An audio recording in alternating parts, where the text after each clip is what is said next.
Amen, amen, bien-aimés, encore une fois, bienvenue, bienvenue à chacun. Donc, nous sommes à notre temps de partage ce soir. Pasteur, j'ai une question et sans plus tarder, nous allons accueillir notre pasteur.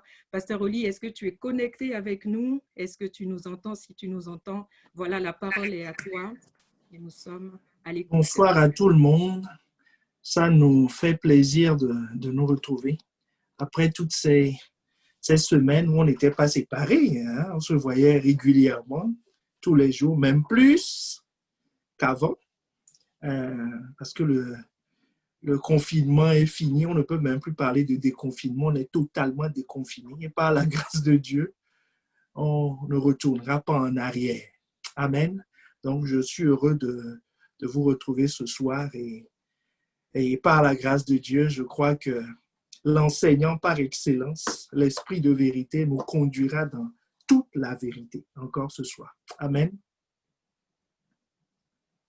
Amen, amen. Gloire à Dieu. Gloire à Dieu. Donc, je nous rappelle que nous pouvons, comme nous avons l'habitude de le faire, nous pouvons participer pleinement à ce moment. Nous pouvons répondre par le biais du chat, répondre, mettre lorsque nous avons bien compris les points qui vont être abordés par le pasteur ou si toutefois il y a besoin d'éclaircissement, n'hésitons pas à le manifester dans le chat. En tout cas, participons pleinement, prenons pleinement part à ce moment que nous avons dans sa présence.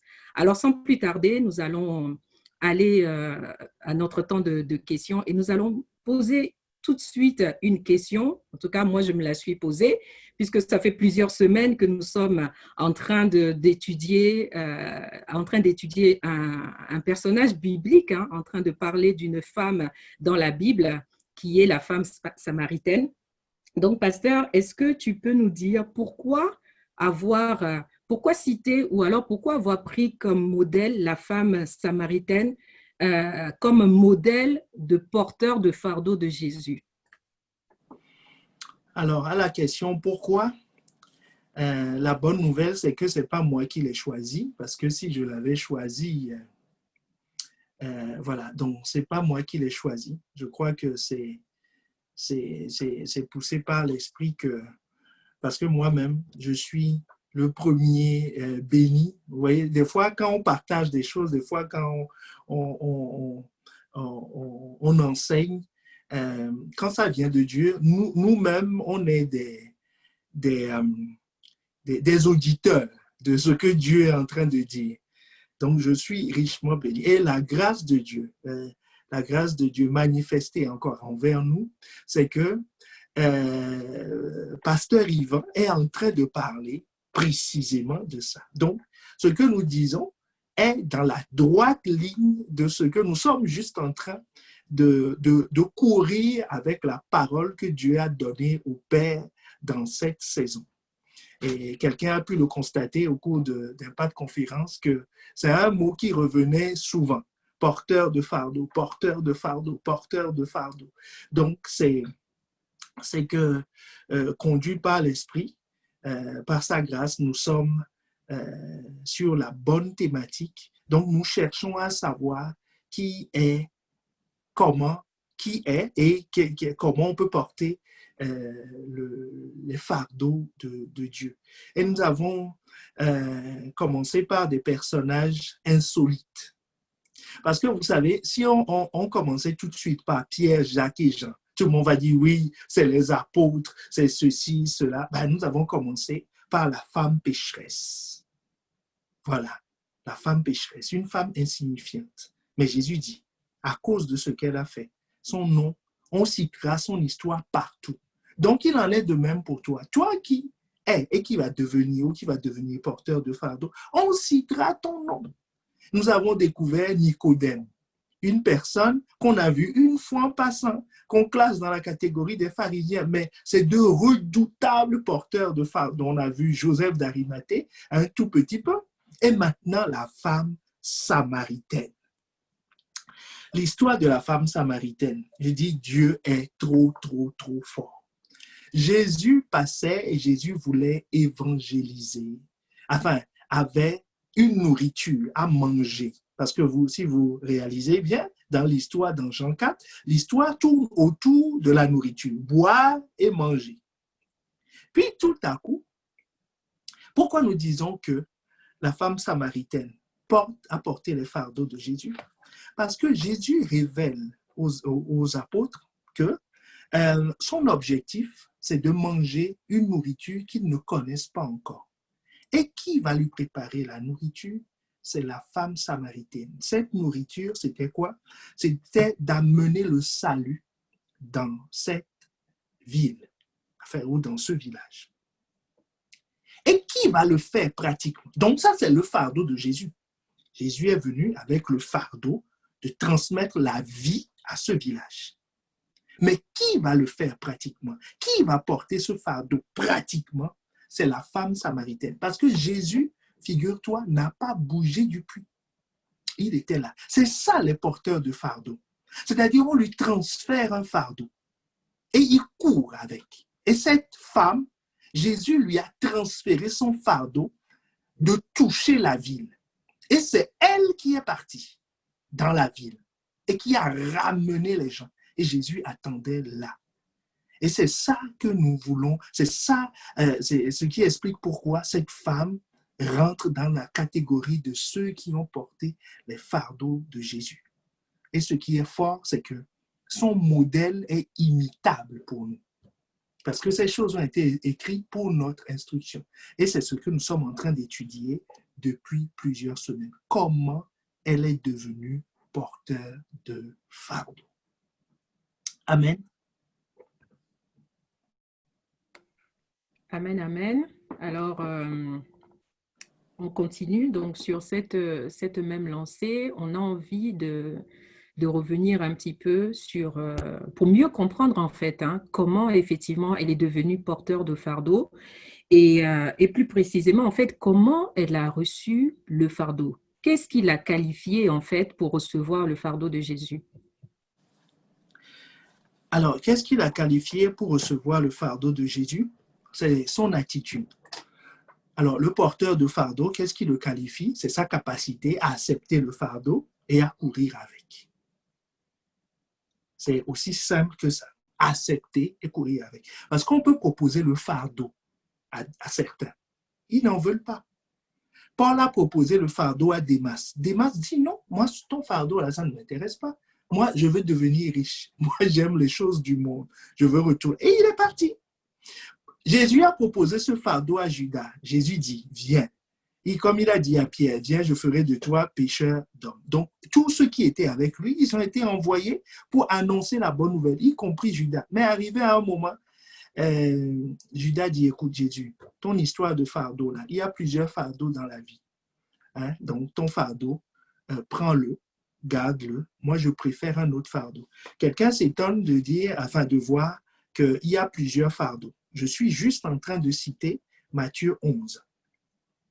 Je suis juste en train de citer Matthieu 11. Je pense qu'il est important peut-être qu'on le lise. Matthieu 11, je crois que c'est le verset 28. Si le MCIM peut nous l'afficher. Le verset 28, où Jésus dit, il n'y a pas que son fardeau. Il dit, verset 28, venez à moi, vous tous qui êtes fatigués et chargés, je vous donnerai du repos. Il dit, venez à moi, vous tous qui êtes fatigués. Donc, ça veut dire que les gens portent un autre fardeau. Les gens portent un autre fardeau. Donc, la question, qu'est-ce qui qualifie? C'est d'accepter le fardeau. Et après, une fois qu'on l'a accepté, de courir avec. Parce qu'on peut l'accepter au début et l'abandonner en cours de route, mais courir avec. Voilà ce que je peux dire. Amen, gloire à Dieu. Et tu as parlé d'attitude. Et c'est vrai qu'au travers des études bibliques, on a étudié différentes attitudes qui l'ont qualifié à recevoir et à courir avec le fardeau, comme tu viens de le dire.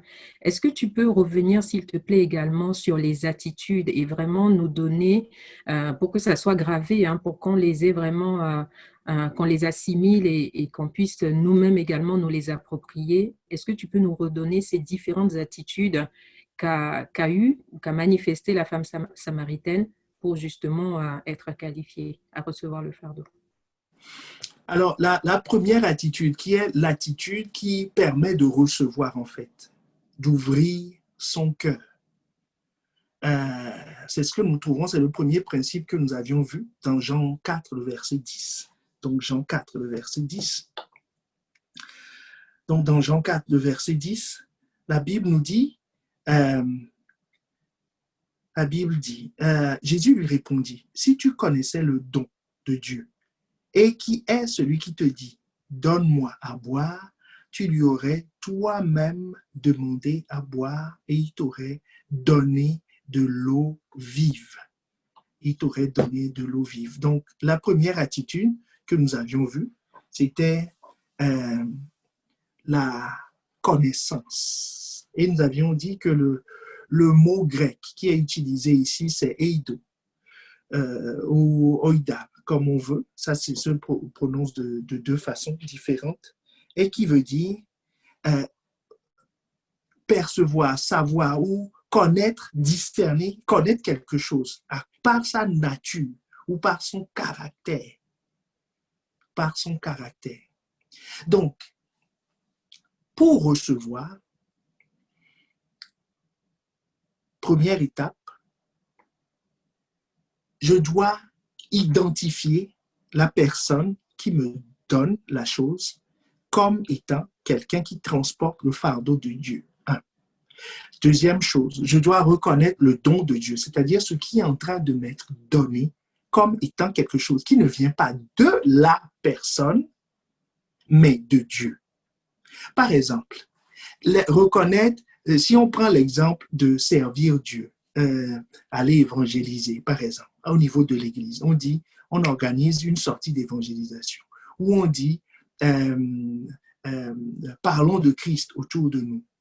Si je considère que c'est l'affaire du pasteur, je ne vais pas m'investir. Mais si je considère que, en fait, parler de Christ, ce n'est pas le pasteur qui l'a dit. Ce n'est pas le pasteur qui a écrit la Bible. Ce n'est pas pasteur Yvan qui a écrit la Bible. Et je ne suis pas co-auteur avec lui de la Bible. Donc, c'est Dieu qui le dit. Parce que quelqu'un me suit, c'est Dieu qui le dit. Donc, si c'est Dieu qui le dit, en portant ça, en faisant ça, je n'accomplis pas la volonté d'un homme. Quoique c'est un homme qui me le dit. Mais j'accomplis en réalité la volonté de Dieu. La volonté de Dieu. Un autre exemple, qui est un peu loin du fardeau, mais quand on me dit de vivre dans la sainteté, par exemple, quand on me dit de pardonner, quand on me dit de suivre une instruction divine, ainsi de suite, ce n'est pas un homme qui me le dit, mais c'est Dieu qui me le dit au travers d'un homme. Donc, la femme samaritaine, pour commencer, elle a... son histoire est intéressante parce qu'on voit comment elle a progressé,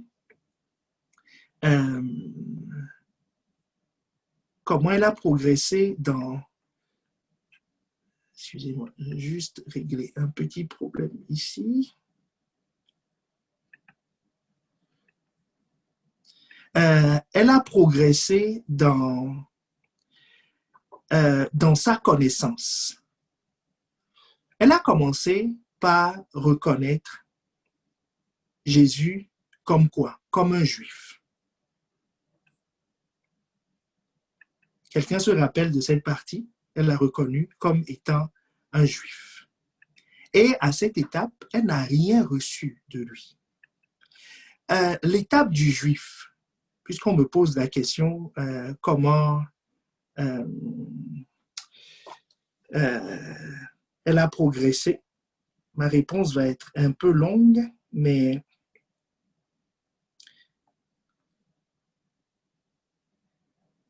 elle va être un peu longue, mais tu comprendras tout à l'heure pourquoi.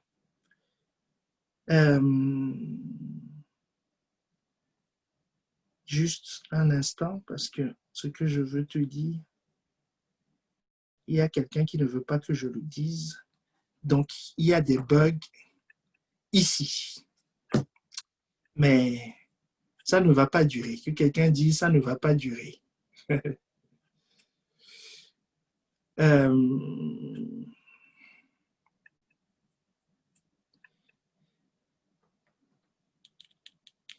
Alors, là, donc, premier stade qu'il est important de reconnaître, c'est qu'elle a reconnu Jésus comme étant simplement un juif, un homme ordinaire. Et nous trouvons la suite au verset 13. Si on peut nous l'afficher, parce que je n'ai plus ma Bible devant moi. À partir du verset 11, s'il vous plaît. À partir du verset 11.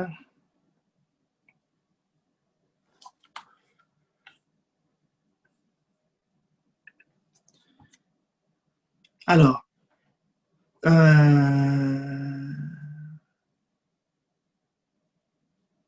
voilà, il dit, Seigneur, lui dit la femme, tu n'as rien pour puiser, et le puits est profond. D'où aurais-tu donc cette eau vive? Verset 12. Voilà, es-tu plus grand que notre père Jacob, qui nous a donné ce puits et qui en a bu lui-même, ainsi de suite. Pourquoi elle dit ça? Vous savez, le premier piège à ce stade, je vous avais prévenu, ce sera un temps de questions-réponses et de partage. Le premier piège à ce niveau, c'est que quand on voit l'homme, quand on identifie l'homme, on voit ses incapacités.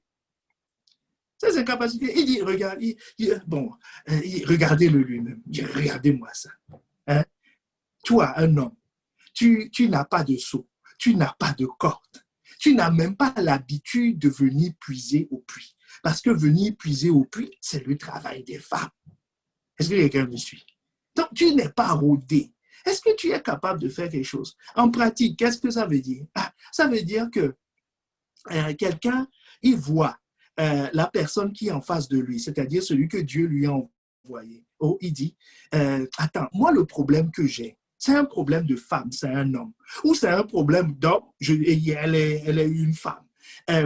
Non, moi, je suis dans les sciences, tu vois. Moi, j'opère dans des sphères, dans des milieux compliqués. Lui, qu'est-ce qu'il a même qu'on dit? Qui connaît? Est-ce que vous voyez les limitations de c'est comme ça qu'il perçoit. Quand on voit un homme, c'est les choses qu'on perçoit. Hein. Il dit, moi, j'ai un certain âge quand même. Hein. Est-ce que ce petit-là, est-ce que ce jeune peut résoudre le problème? Ou il se dit, c'est un problème de jeune. Hein? Où on est branché. Lui, quand on le voit, avec ses mamailles là derrière, on se dit, est-ce qu'il peut... Parce que pourquoi? Il voit un homme. Donc, la femme samaritaine, au début, voyait un homme, donc un être humain de sexe masculin, et un juif. Et il n'y a rien de bon à prendre chez les Juifs puisqu'ils ne parlent pas aux Juifs. Donc, elle était bloquée à ce stade. Elle ne va rien recevoir. Donc, on peut voir un homme, tu peux voir Pasteur Yvan chair et en eau. Si tu le vois comme un homme, en effet, c'est un homme, il mange, il a besoin d'eau, il a les mêmes besoins que toi. Il a les mêmes besoins que toi. Mais si tu le vois juste comme étant un homme, ben, tu ne recevras rien de lui. C'est ce qui est arrivé à Nazareth, quand les gens ont vu Jésus, pour Jésus, c'est le petit du coin, quoi. Il est revenu au pays, voilà. Ils étaient contents en disant, oh, quand même, à cause de toi, Nazareth est connu un peu partout dans le monde. Hein? Donc, on allait lui décerner le titre de citoyen de la ville de Nazareth, citoyen mondial. Donc, à ce stade, bien aimé, on ne reçoit rien. Est-ce que quelqu'un me suit? Celui qui voit les choses comme ça ne reçoit rien. Maintenant, il y a un deuxième niveau. Il y a un deuxième niveau où elle a choisi d'aller. Ce deuxième stade, c'est que tout à coup, elle a accepté de faire confiance à ce que dit cet homme. Parce que cet homme dit qu'il a une eau vive. Donc, comme on passe au deuxième stade, on est bien obligé de faire confiance. C'est-à-dire d'accepter que derrière cet individu, cette personne que je vois, Dieu se cache derrière, que c'est un envoyé. Donc, elle a accepté de voir le Seigneur. Donc, elle a dit, c'est la suite du test. Je crois qu'on est au verset 19, si ma mémoire est bonne. Non, pas au verset 19, verset 15. Elle dit, Seigneur, donne-moi de cette eau, afin que je n'ai plus soif et que je ne vienne plus ici. Donc, elle accepte. Quand tu acceptes, elle accepte quoi? Elle accepte de reconnaître le Seigneur. Donc, première étape, on reconnaît l'homme. Tout le monde passe par là. Moi aussi, la première fois que j'ai été à ICC, j'ai vu la musique. J'aime beaucoup la bonne musique. J'ai vu des choses. J'ai vu l'organisation. J'ai vu Pasteur, il dit pas mal. J'ai rencontré quelques-uns des frères de l'époque qui sont devenus pasteurs aujourd'hui. J'ai dit non, pas mal. C'était dans un KGB, mais bon, on a dit pas mal, pas mal, pas mal. Mais arrivé à un moment, il fallait voir que non, Dieu est ici. C'est un autre stade. C'est un autre stade. Donc, maintenant, le stade du Seigneur. Le Seigneur, c'est le propriétaire, n'est-ce pas? Le Seigneur ne demande qu'une seule chose, qu'on lui obéisse. Donc, quand on reconnaît le stade du Seigneur, on passe au stade du Seigneur, il y a une chose importante, c'est que ça va être le test de l'obéissance. On fait parce que c'est le Seigneur qui a dit. Donc, c'est le test de la soumission. Pour recevoir quelque chose, il faut se soumettre, il faut être en dessous. Parce que, vous savez, dans le royaume, il n'y a qu'une seule loi qui fonctionne pour les transferts. Il n'y a pas d'ascenseur. L'ascenseur, c'est les anges. Mais sinon, dans la communication des hommes avec Dieu, Dieu est aux cieux, nous sommes sur la terre. Donc, si tu veux recevoir quelque chose de Dieu, ça doit tomber, ça doit descendre. Et ça obéit à la loi de la gravité. C'est-à-dire la loi de la gravité fait quoi? Fait passer tout objet du point le plus élevé vers le centre de la Terre. Vers le centre de la Terre, c'est le point le plus bas. Donc, ça va aller vers le point le plus bas. Nous voyons la démonstration de cette loi dans le psaume 133. C'est comme une huile qui coule sur la tête, qui descend sur la barre et qui va jusqu'au pan de ça suit, ça descend. Donc, cette femme, elle dit, je te reconnais comme Seigneur. Donc, Jésus va lui poser, quand on reconnaît le Seigneur, on obéit au Seigneur. Donc, bien-aimé, quand tu arrives à ce stade, tu vas tomber sur la loi de l'obéissance. Tu vas juste obéir. On ne dit pas que tu vas comprendre, que tu vas savoir. Non, tu vas juste obéir. Parce que regarde, Jésus lui demande tout de suite, elle dit, je veux boire de cette eau.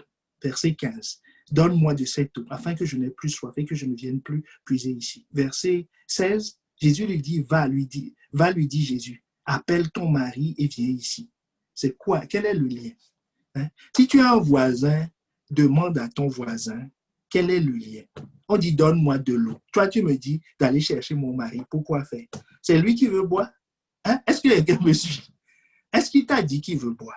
Moi, je te dis, je veux boire. Et toi, tu me dis, va chercher ton mari. C'est le test de l'obéissance. Elle doit se soumettre. Et elle s'est soumise. Elle s'est soumise. Deuxième chose, elle va rentrer dans l'univers, dans le référentiel, dans le monde de Jésus. Le monde de Jésus, c'est quoi? C'est le monde de la vérité. Est-ce qu'on est ensemble? C'est le monde de la vérité. Elle a choisi, si tu veux porter les fardeaux de Dieu, tu dois choisir, 1, d'obéir. Ça, c'est la catégorie Seigneur. 2, de vivre dans la vérité. De marcher par la vérité. De vivre dans la vérité. C'est ça qui fait la différence entre les enfants de Dieu et les enfants du diable. Jean 8, 44 nous le dit. Jésus, vous avez pour père le diable et vous voulez accomplir les désirs de votre père. Il est meurtrier dès le commencement. Il ne se tient pas dans la vérité. Il ne se tient pas dans la vérité. Parce que la vérité n'est point en lui. Parce que la vérité n'est point en lui. Donc, ça, c'est très, très, très, très, très, très, très, très, très, très important. Très important. Il y a un autre test qu'il est important de noter, c'est 1 Jean 1, le verset 6.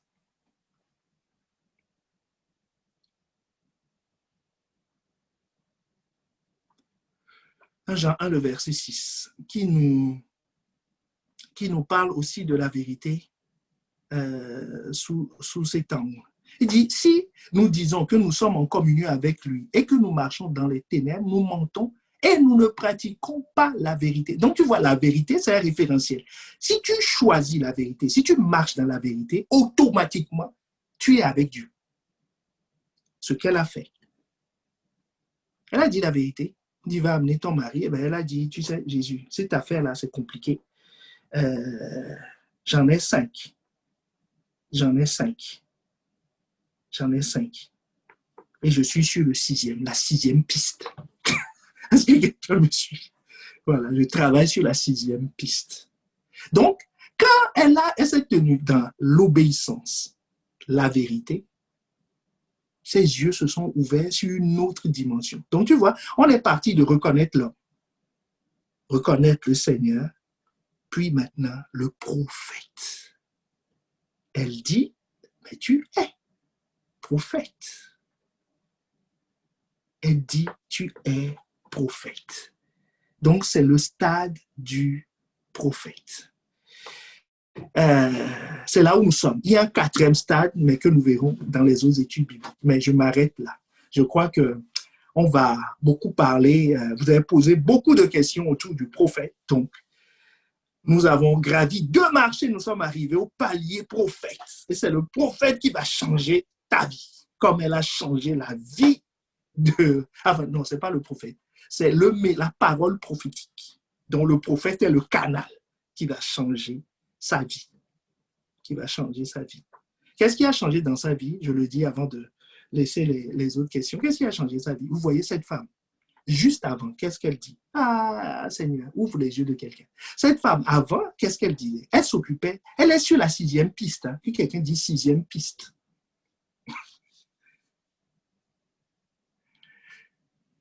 Donc, pour être terrestre, il n'y a pas mieux. S'occuper des possibilités, voilà, des choses de la terre, il n'y a pas mieux.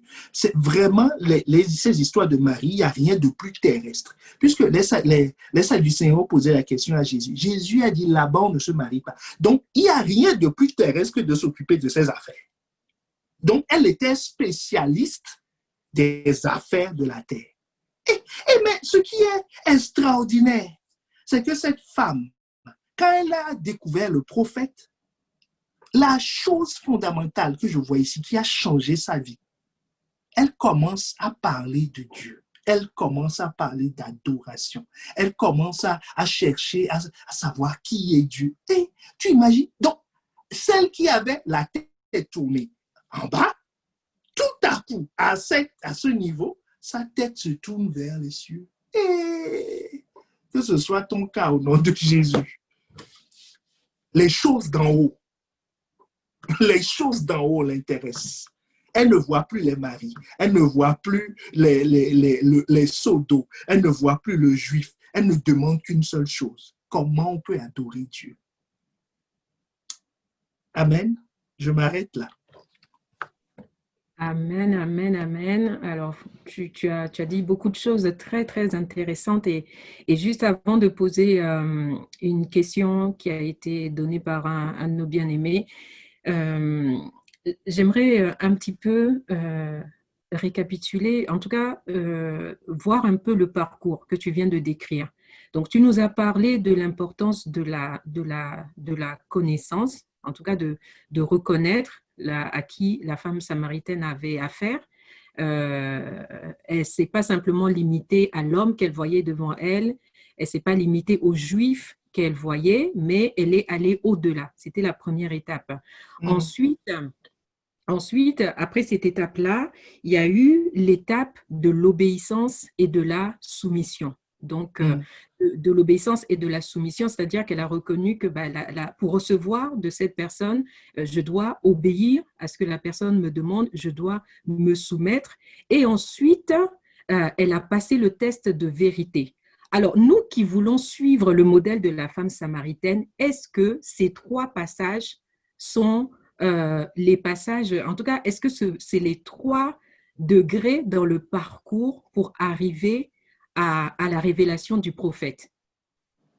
Est-ce que, Alors, la question autrement, est-ce que si par exemple je rate une étape, disons par exemple je rate l'étape soumission, l'étape obéissance, est-ce que je peux aller à la troisième étape, l'étape de la vérité, par exemple? les choses, vous savez, souvent, il faut prendre la Bible de façon littérale. Ce qui est, c'est ce que Dieu nous décrit. Tu ne peux pas recevoir, c'est pour ça que dans les études, nous avions donné des exemples. L'exemple de reconnaître, on a dit que là, il faut connaître la personne et le don de Dieu pour ce qu'ils sont. D'accord? Il faut les connaître pour ce qu'ils sont. Que c'est un don de Dieu. Un don de Dieu, ça veut dire que c'est le donateur qui choisit de donner. Je n'ai pas de pouvoir dessus. Donc, c'est à prendre ou à laisser. Deuxième chose, c'est que ce don ne vient pas de la terre. Il vient des cieux. La deuxième chose, c'est que la personne que Dieu m'envoie, les personnes que Dieu m'envoie, nous verrons que Dieu nous envoie des personnes. Les personnes que Dieu m'envoie sont des envoyés. Et recevoir l'envoyé, c'est recevoir celui qui l'a envoyé. Si tu vois l'ambassadeur d'un pays maintenant, on va à l'Élysée, il a même sa lettre d'accréditation et on dit non, monsieur, votre tête ne nous plaît pas, on vous renvoie. Ben, tu as renvoyé le président de la République qui l'a envoyé. C'est ce que ça veut dire. C'est ce que ça veut dire. Dans la Bible, il y a David qui avait envoyé une fois des émissaires. Je crois que c'est chez les Philistins. Le roi les a pris, leur a rasé la tête et les a renvoyés, tête rasée. C'est un casus belli, c'est une guerre. C'est une déclaration de guerre. Tu fais ça, c'est une déclaration de guerre. Donc, ça, c'est la première étape. Quelqu'un qui ne réussit pas cette étape ne peut pas reconnaître le Seigneur. Un homme juif comme ça va être Seigneur. Ah non, non, non, soyons sérieux. Non, c'est pas possible. C'est pas possible. Il ne peut pas aller en classe supérieure. Il va redoubler. Bon, maintenant, s'il ne reconnaît pas le Seigneur, s'il ne se soumet pas à la personne, parce que le messager, le transporteur, je vais le dire autrement, si tu ne reconnais pas imagine, si tu vois le postier, tu ne l'identifies pas comme un postier, tu ne vas pas prendre au sérieux ce qu'il te donne comme étant un courrier. Surtout si c'est avec accusé de réception. Tu ne vas pas le prendre au sérieux. Tu vas croire que c'est quelqu'un qui distribue le prospectus au métro. Ce n'est pas la même chose. C'est un postier. C'est un postier. Donc, ce qu'il te donne s'appelle un courrier. Un courrier s'ouvre, on s'intéresse, on trie avant de jeter. Sinon, tu vas jeter quelque chose d'important. Donc, il faut d'abord reconnaître la personne, puis après, on va reconnaître son message. Si on ne reconnaît pas la personne, on banalise forcément le message. Donc, à ce stade aussi, c'est un stade obligatoire. Maintenant, le don de Dieu est un don, est quelque chose de... Si on reconnaît la personne, on peut être soumis à la personne, on peut être soumis au patron, on peut être soumis au pasteur, mais sans jamais discerner que le don qu'il transporte est spirituel. Si le don qu'il transporte, si ce qu'il va dire vient du ciel, alors tu as affaire à un prophète, c'est-à-dire quelqu'un qui parle de la part de Dieu. Donc, le stade Seigneur, la soumission, la vérité, tout ce qu'on veut, n'est pas suffisant. N'est pas suffisant. Parce que c'est juste une discipline pour ton âme et ton corps. Ça ne te propulse pas dans les dimensions de l'esprit. C'est quand on arrive au stade de prophète qu'on te dit « Ah !» Mais tu ne peux pas passer au stade de prophète si tu méprises le messager. Est-ce que quelqu'un me suit? Et le mépriser, c'est très subtil. Hein?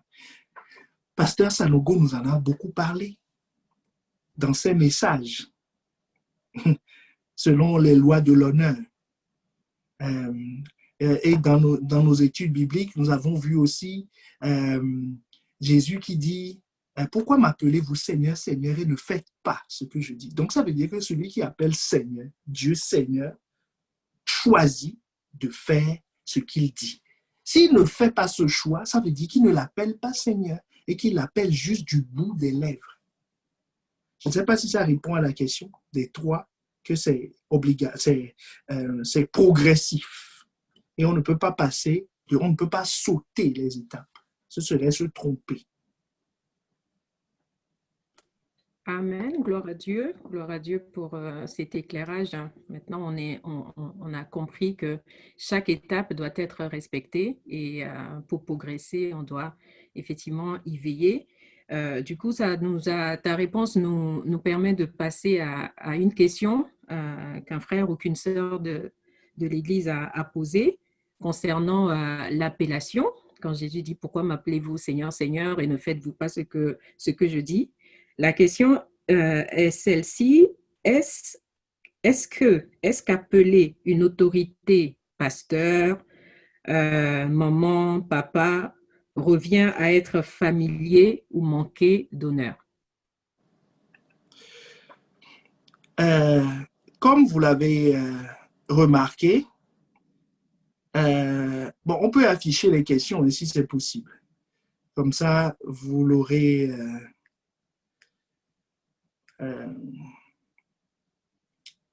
Alors, quand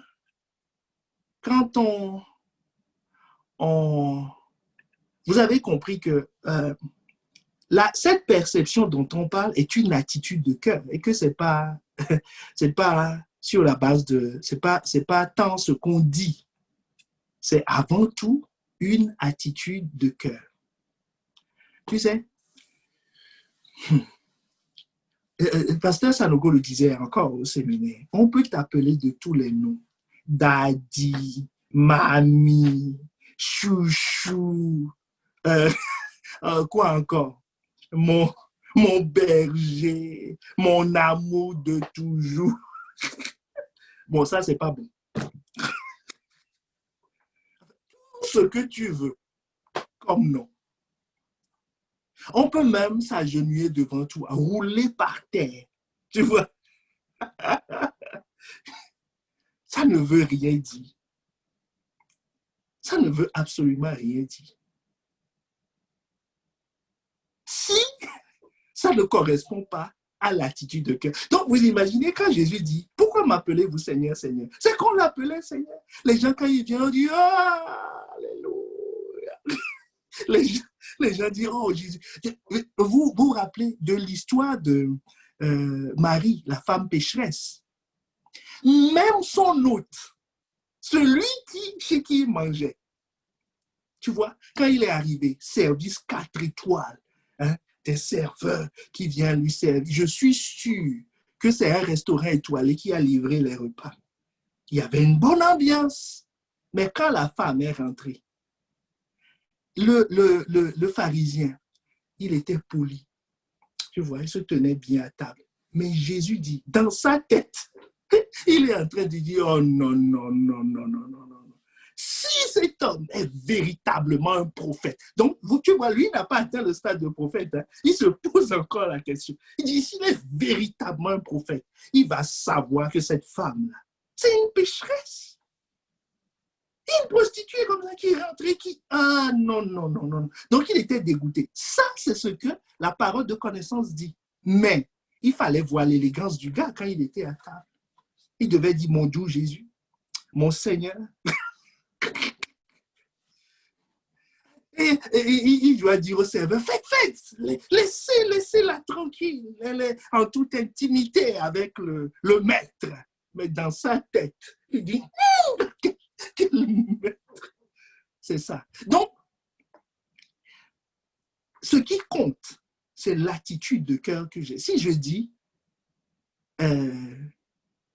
bon, maman, c'est un peu, vous savez, on ne va pas, on est une église ouverte sur le monde. Hein? Est-ce que quelqu'un me suit? Ça peut être mal compris par d'autres cultures parce que c'est pas le cas de, c'est pas une pratique courante. Mais bon, on comprend, n'est-ce pas? On comprend. Mais ce qui compte, c'est que ce soit, quand on dit pasteur, c'est que ce soit l'attitude de cœur. Quand on dit assistant pasteur, voilà. C'est comme quand tu vas chez ton docteur, si tu le reconnais, personne n'appelle son docteur Jules, même si tu sais que c'est son prénom. Tu rentres dans le cabinet, dis alors Jules, comment ça va? Non, tout le monde dit docteur. Donc, il faut faire la même chose. Mais le plus important, c'est que ça corresponde à notre attitude de cœur. Parce que c'est ça qui va déclencher la chose. C'est ça qui déclenche tout. C'est ça qui déclenche tout. Ça, c'est clair. C'est ça qui déclenche. Et quand on reconnaît, on se soumet, vous voyez, le cœur de cette femme s'est ouvert. Et s'est ouvert automatiquement. Quand c'est ton attitude de cœur, de révérence par rapport à l'envoyé de Dieu, ton cœur va s'ouvrir. Ce qui va dire, tu es capable de l'entendre.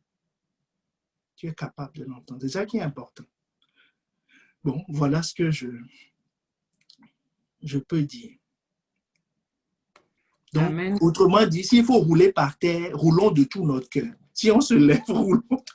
Voilà. Quel que soit ce qu'on fait, c'est que ce soit réellement de tout notre cœur. Voilà.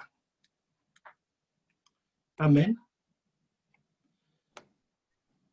Amen, amen. Gloire à Dieu. Alors, nous continuons toujours par rapport aux questions liées au prophète ou encore à la prophétie. Il y a une question d'une personne qui aimerait savoir s'il y a vraiment une différence entre la prophétie et la révélation. Est-ce qu'il y a une différence entre la prophétie et la révélation? Oui, il y a une différence. Il y a une différence.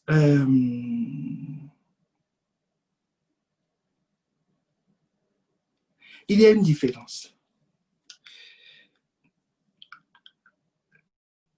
Il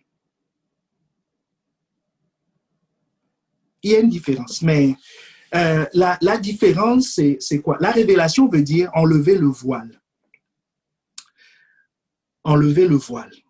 C'est ce que ça veut dire. Donc, chaque fois qu'on enlève le voile, il y a une révélation. Regardez, l'histoire de Pierre, quand Jésus lui demande, qu'est-ce que les gens disent de moi? Et il leur dit, qu'est-ce que vous dites? Pierre dit, tu es le Christ, le Fils du Dieu vivant. Jésus lui dit quoi? Ce n'est ni la chair ni le sang qui t'ont révélé ces choses, qui t'ont révélé ces choses, qui ont enlevé ce voile. Mais c'est mon Père qui est dans les cieux. Donc, la chair révèle des choses. Si tu étudies un phénomène, tu vas découvrir ce qu'il y a derrière.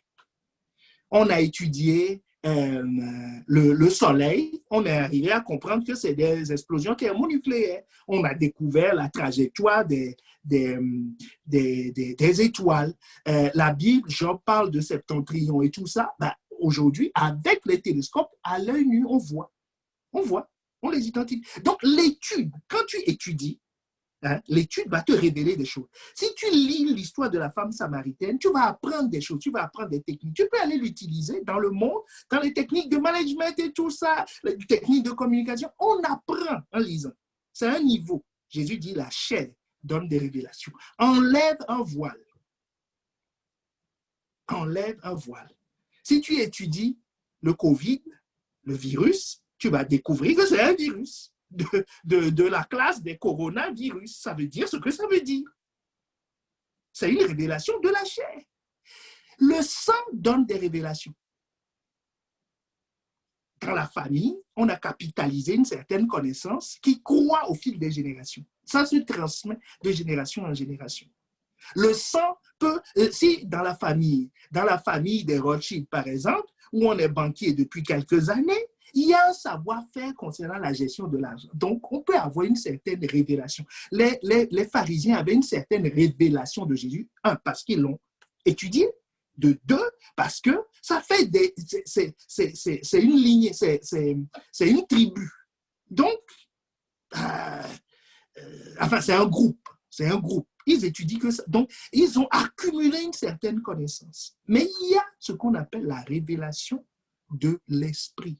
La révélation de l'esprit, c'est aller dans le monde spirituel et voir ce qui se passe. C'est un autre niveau de révélation.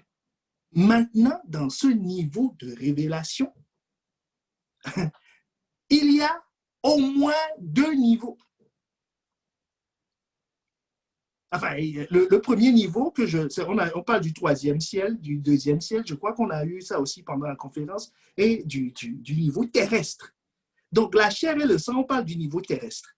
Tu peux avoir une révélation du deuxième ciel. Les sorciers.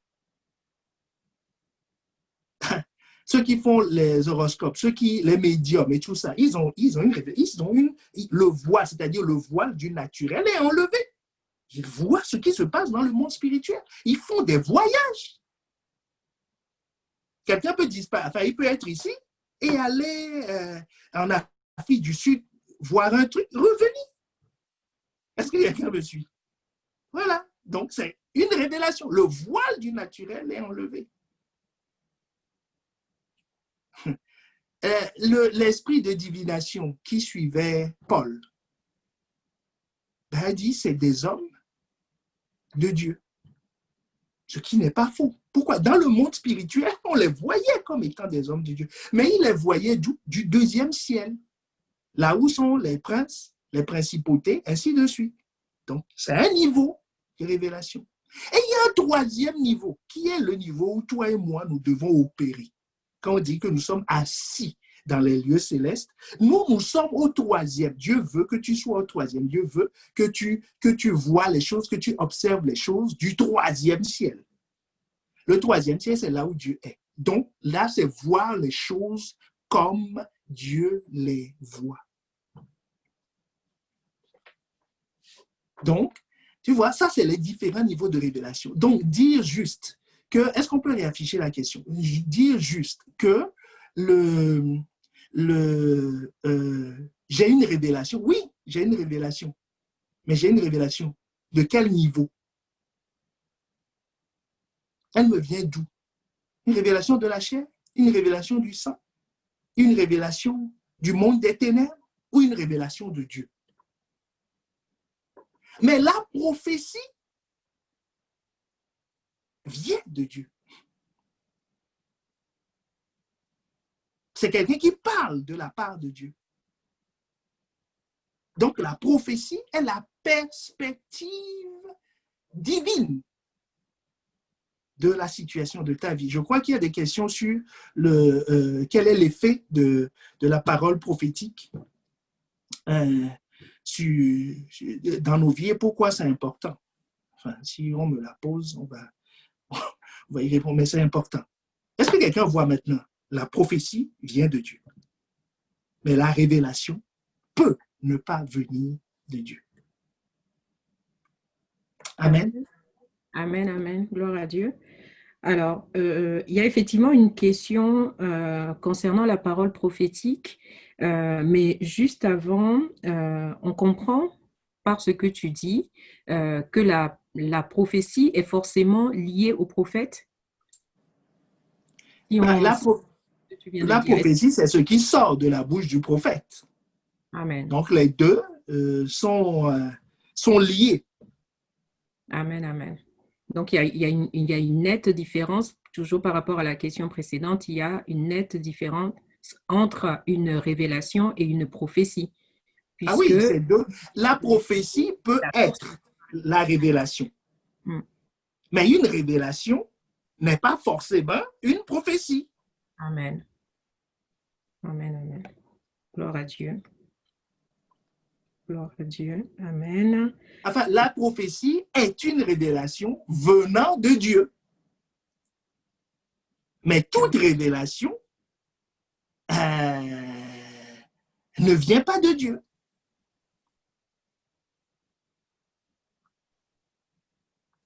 Amen.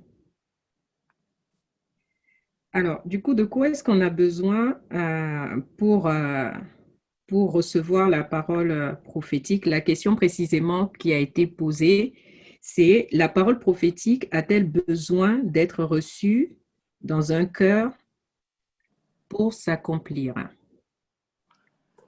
La parole prophétique est spirituelle. C'est quelque chose qui vient de Dieu. Et justement, Jésus révèle à la femme samaritaine que Dieu est esprit. Dieu est esprit. C'est le verset 24. Dieu est esprit. Il faut que ceux qui l'adorent en esprit et en vérité.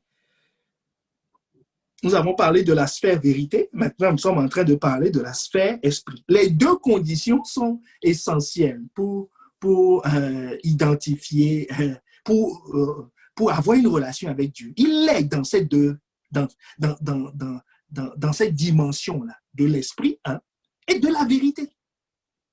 Et de la vérité. Donc, quand on parle de cœur ici, on ne parle pas de mon âme, on parle de mon esprit.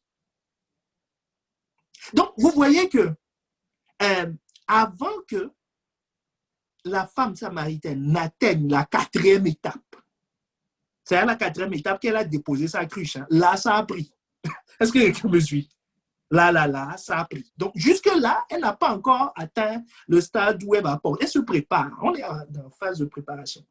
Au 4e stade, elle a déposé sa cruche, elle est allée au village. Elle a commencé à faire ce que Jésus voulait.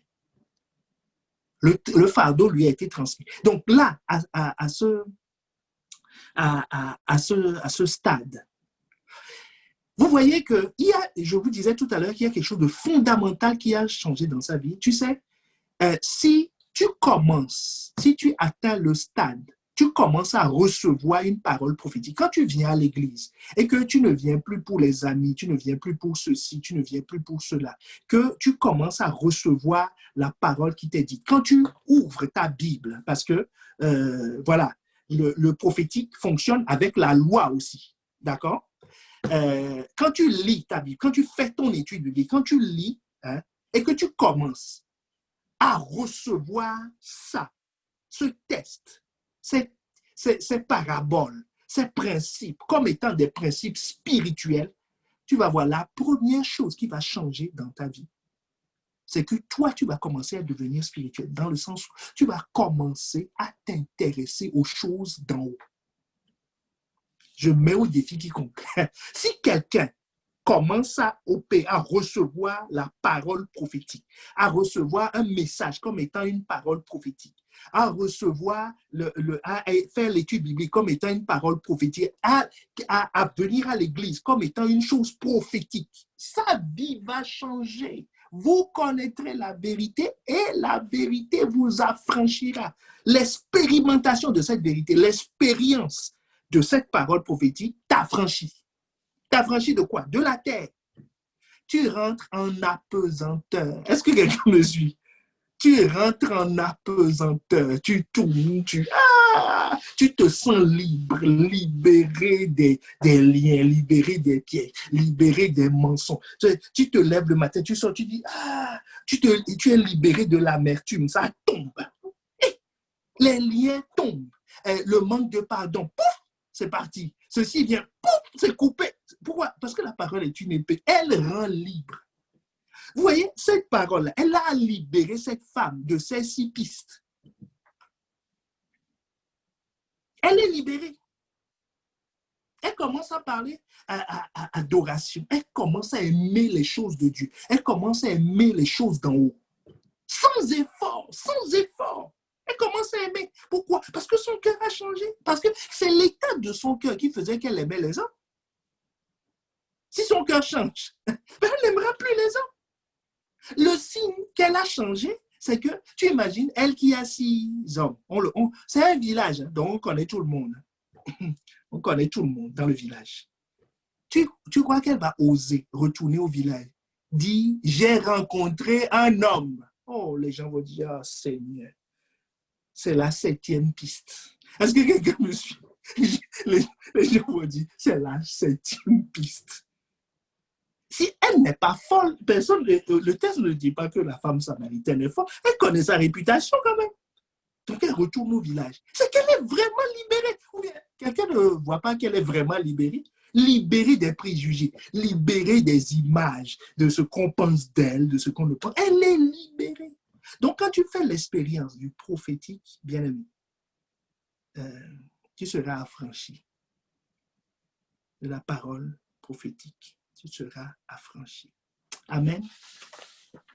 Amen, amen, gloire à Dieu. C'est extraordinaire parce que du coup, on réalise que en recevant la parole prophétique, en acceptant la parole prophétique, on reçoit du coup la capacité d'opérer depuis le troisième ciel, en fait. Est-ce que c'est ça, pasteur?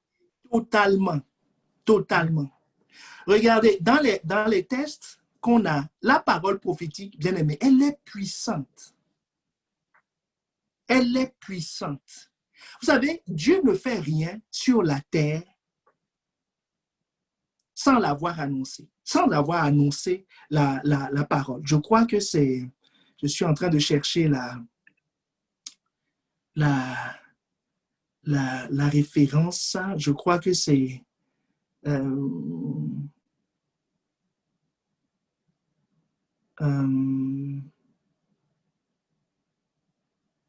Amos 3,7. On voit ceux qui sont calés dans les études, hein, dans le chat, c'est envoyé vite fait. Ils ont lu, étudié, connaissent par cœur. Amos 3,7. Car le Seigneur, l'Éternel, ne fera rien sans avoir révélé son secret à ses serviteurs, les prophètes. La parole prophétique fait quoi? Elle annonce. Donc, ça veut dire que, bien aimé, la parole prophétique précède ce que Dieu va faire dans ta vie. C'est la première chose qui se manifeste. C'est la première chose. Avant l'action, avant ton action, avant quoi que ce soit, ah, bien aimé, ça, c'est une clé que je suis en train de donner à quelqu'un. Si tu veux voir la vie de... Si tu te poses la question, si la vie de quelqu'un est en train d'être transformée, tu vas voir que son rapport avec la parole change. Ah, c'est le premier élément. C'est le signe avant-coureur.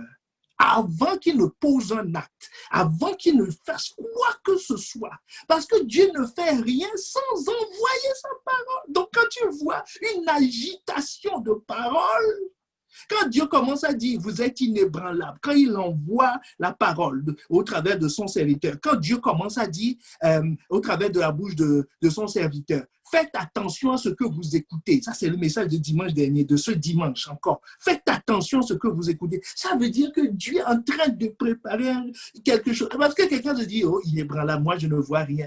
Tu ne comprends pas comment Dieu fonctionne. Il envoie sa parole d'abord. Regardez, il y a un autre exemple qu'on avait dans Juge, dans le livre de Juge. Juge 6, le verset 7 à 8. Gédéon a prié. Lorsque les enfants d'Israël criaient à l'Éternel au sujet de Madian, l'Éternel envoya quoi? Un prophète aux enfants d'Israël. On dit, attends, Dieu, soyons sérieux, on demande une délivrance. Tu n'as pas une force quelque part, hein? Les forces spéciales des anges qui descendent, des chars de feu, comme on a entendu du temps d'Élie, des choses comme ça. Dieu dit non, un prophète. C'est pour ça que quand Jésus est venu, quand il disait qu'il est venu terrasser le diable, qu'il est venu apporter le salut, les gens rigolaient. Il ne fait que parler. Nous, on attendait des militaires, des chars, ceci, cela. Ils ne comprennent pas comment Dieu fonctionne. Il envoie sa parole. Donc, la première chose qui va opérer dans ta vie, c'est la parole. Si quelqu'un tombe, tu tombes. tu tombes, ce qui va te relever, c'est une parole prophétique. Ce n'est pas une action. C'est la parole prophétique. Et c'est là où les gens, le diable les pousse à se couper maintenant du prophète pour aller chercher. Tu les vois, ils cherchent ici, il fait ci, il fait ça, il roule. Ils ne savent pas que Dieu soutient toutes choses par sa parole puissante.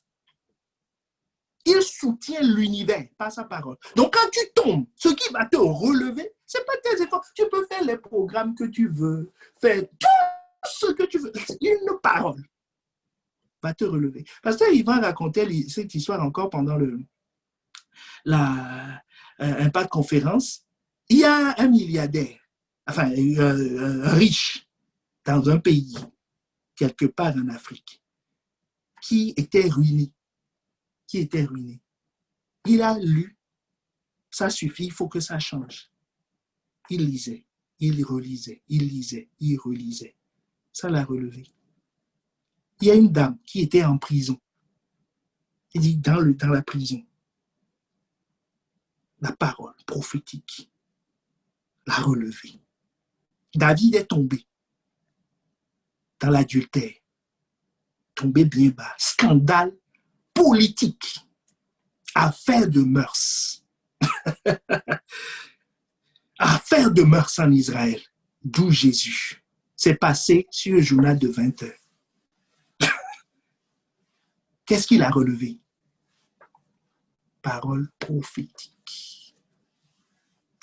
Bien-aimé. C'est pour ça que Isaïe dit, il m'a donné une langue exercée pour que je sache soutenir par la parole celui qui est abattu. Quand les gens tombent, ils vont chercher des faux prophètes, des gens qui leur racontent pour la parole prophétique. La parole va te relever de là où tu es.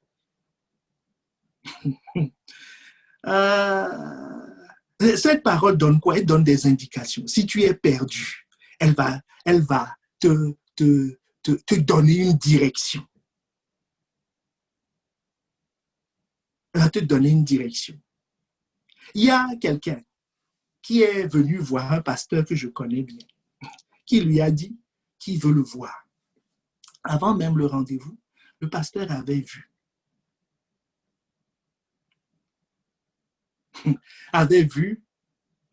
Bon, le pasteur, c'est moi. C'est quelqu'un qui est éloigné, qui n'est pas de l'église, qui voulait me parler d'un problème, un grave problème qu'il avait au travail, un scandale qui lui pendait au nez. Ses ennemis l'ont entouré. Avant l'entretien, moi, je l'ai vu à la plage. Il était à la plage et il y avait des cocotiers dans la mer. Je ne comprenais pas trop la vision. Et tout à coup, il y a un vent devant lui, un vent qui est sorti de lui et qui a balayé les cocotiers qui sont dans la mer. Je ne comprenais pas trop le truc avant qu'on ne se voit. Et j'avais le nombre de cocotiers. Donc, pendant l'entretien, il me raconte l'histoire. La parole est sortie. Prophétique est sortie. Et j'ai compris pourquoi ce qui étaient les cocotiers et ce qui allait leur arriver, ainsi de suite. Ça lui a donné une direction. Cette personne, disait que ça fait peut-être 2 semaines qu'elle ne dormait plus. Parce que tous les matins, en allant au travail, il avait peur qu'on lui crée des problèmes. Est-ce qu'il y a quelqu'un me suit? Ça donne une direction. Bien-aimé, la parole prophétique est essentielle pour une vie. Essentielle pour une vie. Elle est essentielle pour ta vie. Elle soutient toutes choses dans ta vie. Voilà, bon, on va s'arrêter là pour ça. Mais elle est essentielle. Elle est essentielle. C'est ça le point.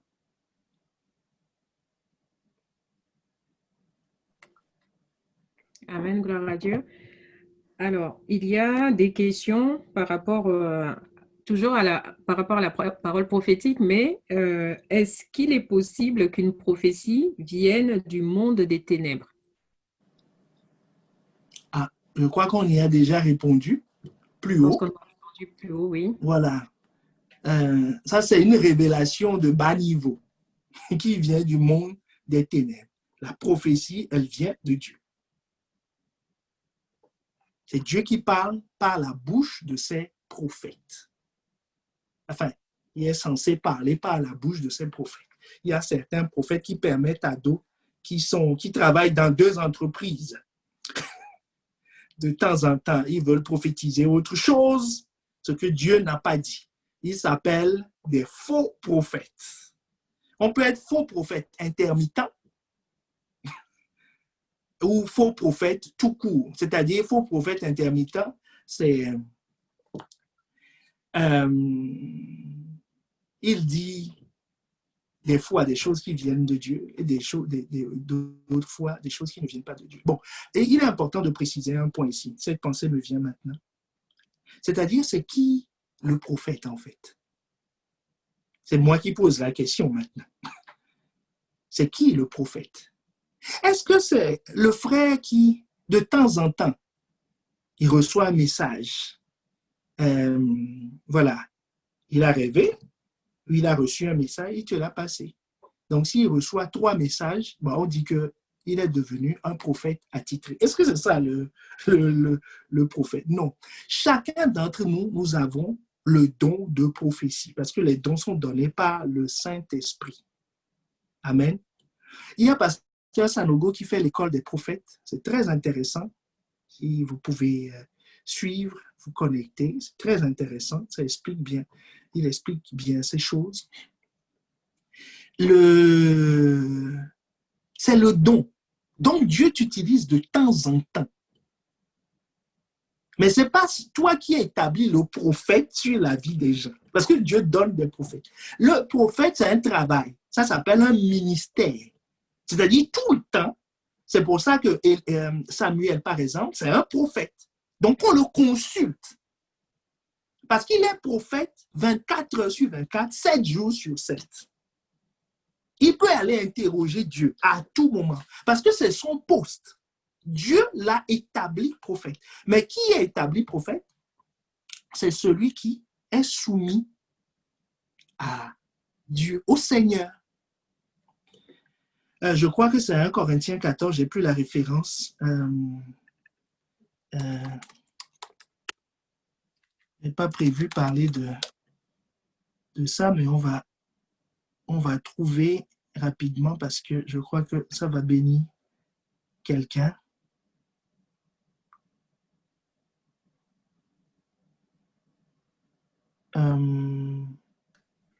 Alors, si... 14, Comment? 1 Corinthiens 14, 4. Je pense que c'est ça. 1 Corinthiens 14, 4.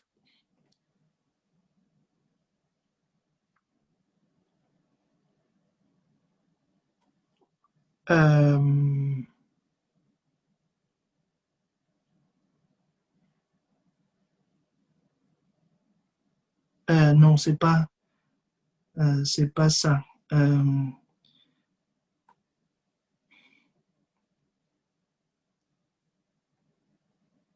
C'est pas ça.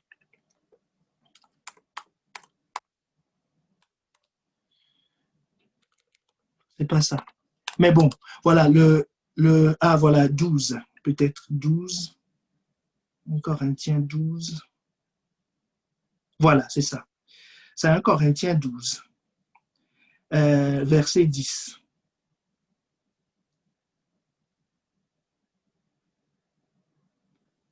Non, c'est pas encore ça. C'est pas encore ça. Mais bon, on va trouver. Dès que je trouve, Voilà. Donc, le prophète, Dieu donne des prophètes, selon Éphésiens 4, verset 11, que nous avions lu aussi au cours de la conférence. C'est des personnes que Dieu donne à l'Église et qui sont tout le temps prophètes. Donc, ce n'est pas le frère et la sœur qui reçoit de nous dit non, toi tu rêves bien, toi tu voilà, ou qui fait et puis qui dit bon voilà, non. C'est pas, il ne peut pas conduire ta vie, c'est un don. C'est un don. Les prophètes, c'est un ministère. C'est des gens que Dieu a établis. Pour libérer la parole prophétique. Généralement, la prophétie est connectée aux autres ministères. Par exemple, l'apôtre Paul, À la base, c'est un prophète et un enseignant. Avant de devenir apôtre, Dieu a rajouté à son ministère. Bon, c'était une parenthèse. C'était une parenthèse. C'était quoi déjà la question initiale?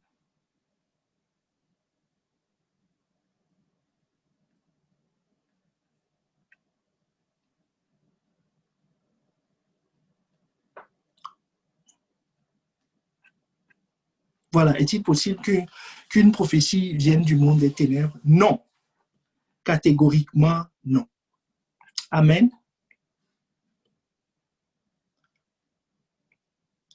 Tu n'as pas ouvert ton micro.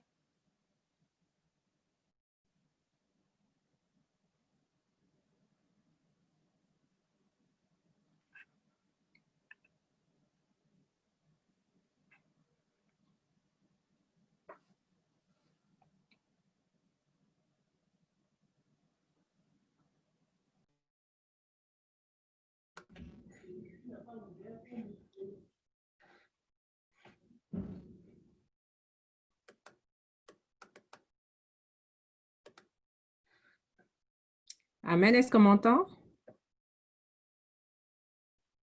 Oui, là, on t'entend maintenant. Amen, gloire à Dieu. Alors, il y avait une autre question, un bien-aimé qui voulait savoir, est-ce qu'un enfant de Dieu peut avoir des prophéties à partir du deuxième ciel? Je pense que c'est Pasteur Greg qui avait parlé de ça au cours de la conférence. Donc, est-ce que tu peux répondre à cette question, s'il te plaît, Pasteur? Est-ce que pour un enfant de Dieu, est-ce qu'on peut recevoir des prophéties à partir du deuxième ciel? Peut-être réexpliquer Je ne sais plus dans quel contexte ça a été dit, donc je ne peux pas commenter ça. Il faut que je réécoute dans quel contexte il l'a dit.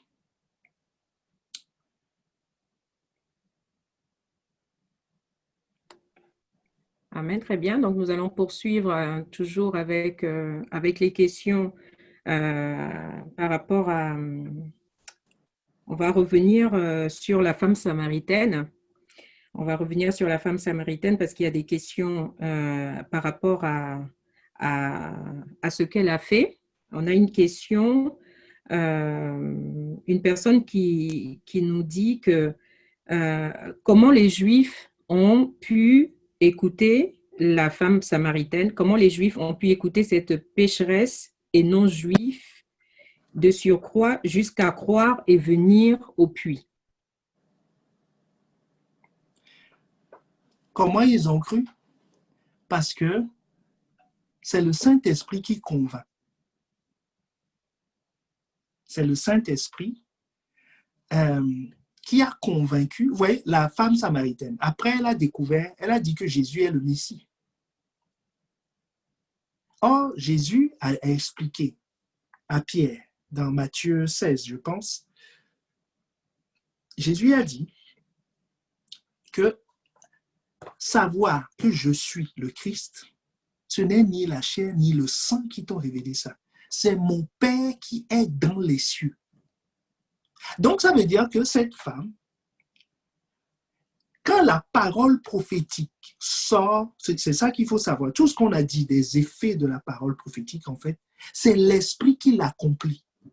Jésus a dit, quand il partait, que l'Esprit vous conduira dans toute la vérité. Donc, quand tu as en toi ce que Dieu a dit, sache que l'Esprit est avec toi. Parce que les trois sont un. Les trois sont un. Je crois que c'est un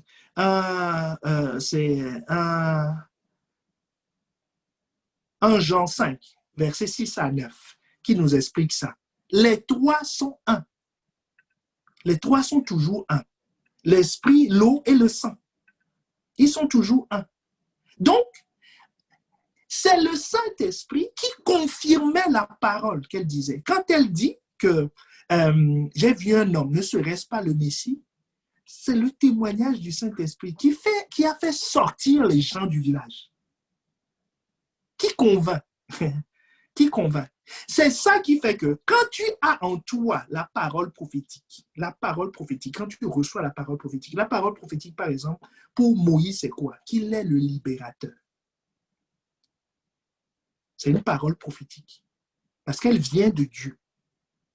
D'accord? Parole prophétique ne veut pas dire que ça parle du futur, hein, ou que ça parle du présent, ou que ça parle du passé. C'est pas une question, c'est pas une question d'échelle de temps. Non. La parole prophétique, c'est ce qui sort de la bouche de Dieu. Je crois que nous l'avons vu dans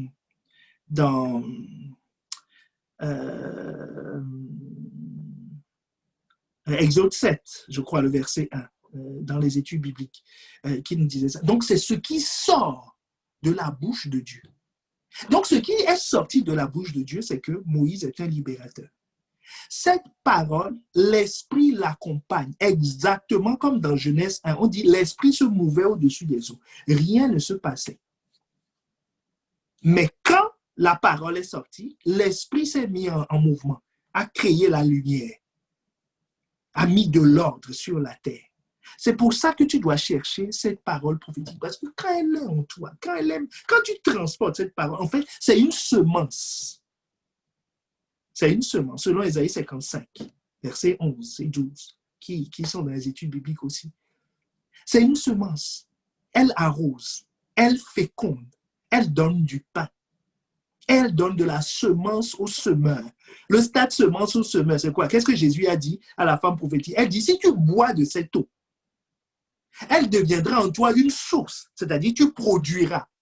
Tu produiras. Et Ésaïe 55 te dit, quand tu absorbes la semence de Dieu, donc ce qui est sorti de Dieu, parce que rappelle-toi, le verset 9 te dit qu'autant les cieux sont élevés au-dessus de nos têtes, ainsi les pensées de Dieu sont élevées au-dessus de nous. Donc, quand cette parole, cette semence arrive en toi, bien-aimé, tu vas produire toi aussi des semences. Tu vas produire de l'eau vive. Est-ce que c'est clair pour quelqu'un? Tu vas produire de l'eau vive. Donc, l'eau vive, cette eau vive-là, c'est l'Esprit l'appuie et l'Esprit l'a accompagnée au village. Elle parlait, l'Esprit confirmait la parole par des signes, des prodiges et des miracles. Le premier signe que l'Esprit a montré aux gens, c'est que cette femme a changé. Elle ne cherche plus les hommes. C'est que cette femme a fait une rencontre parce qu'on la connaissait, on sait comment elle est partie. Tu vois, quand tu es enceinte de la parole prophétique, c'est le témoignage que les gens vont rendre autour de toi, à la maison, au travail, dans ta famille. Les gens vont dire, ton mari, ta femme, tes enfants. Ils vont dire, mais il a changé, il a changé. Il y a quelque chose qui se passe, quelque chose qui se passe. Et un jour, ils vont te suivre pour venir à l'église. Ils vont dire, attends, ton Dieu sera notre Dieu. Ton Dieu sera notre Dieu. Donc, c'est l'Esprit qui l'a accompagné. Amen. Amen. On aimerait savoir, pasteur, s'il te plaît, est-ce qu'il y a un lien entre la loi et la prophétie? Et si oui, quel est ce lien? Autrement dit, entre la Bible et la prophétie.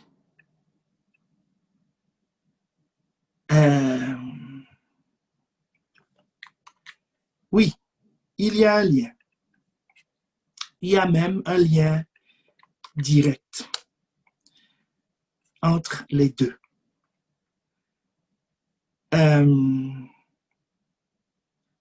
Seigneur, aide-moi à en parler avec efficacité. Alors, Jésus dit déjà dans Matthieu 5, le verset 17,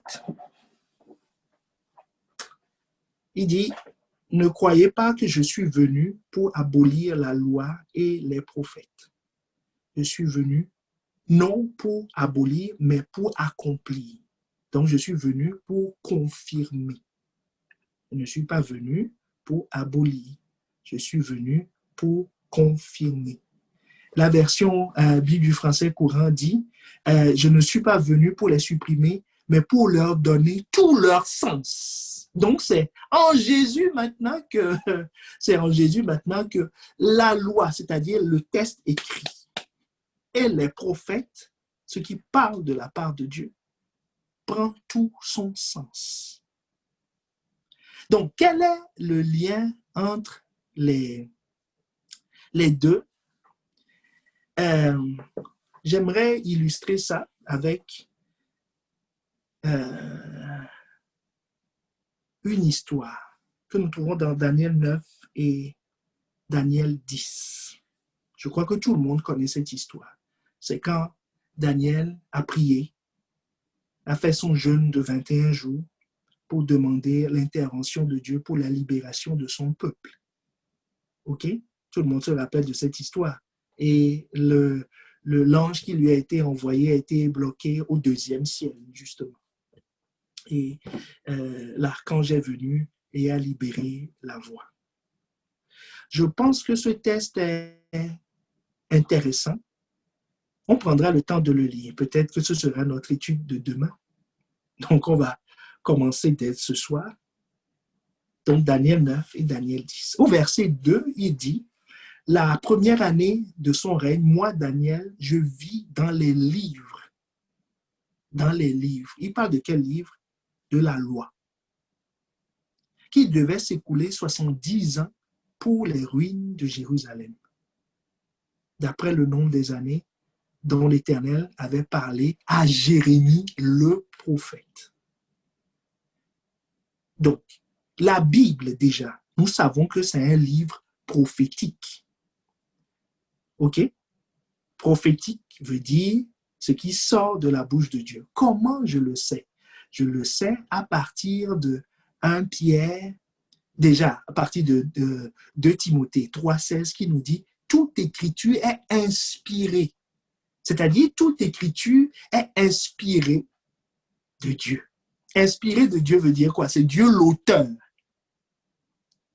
Amen. Donc, l'écrit est inspiré. C'est des paroles prophétiques, des choses qui sont sorties de la bouche de Dieu, que des hommes ont écrit. Donc, le livre de Jérémie, ce n'est pas Jérémie qui l'a écrit. C'est le Saint-Esprit qui l'a écrit au travers de Jérémie. Est-ce que quelqu'un me suit? Voilà.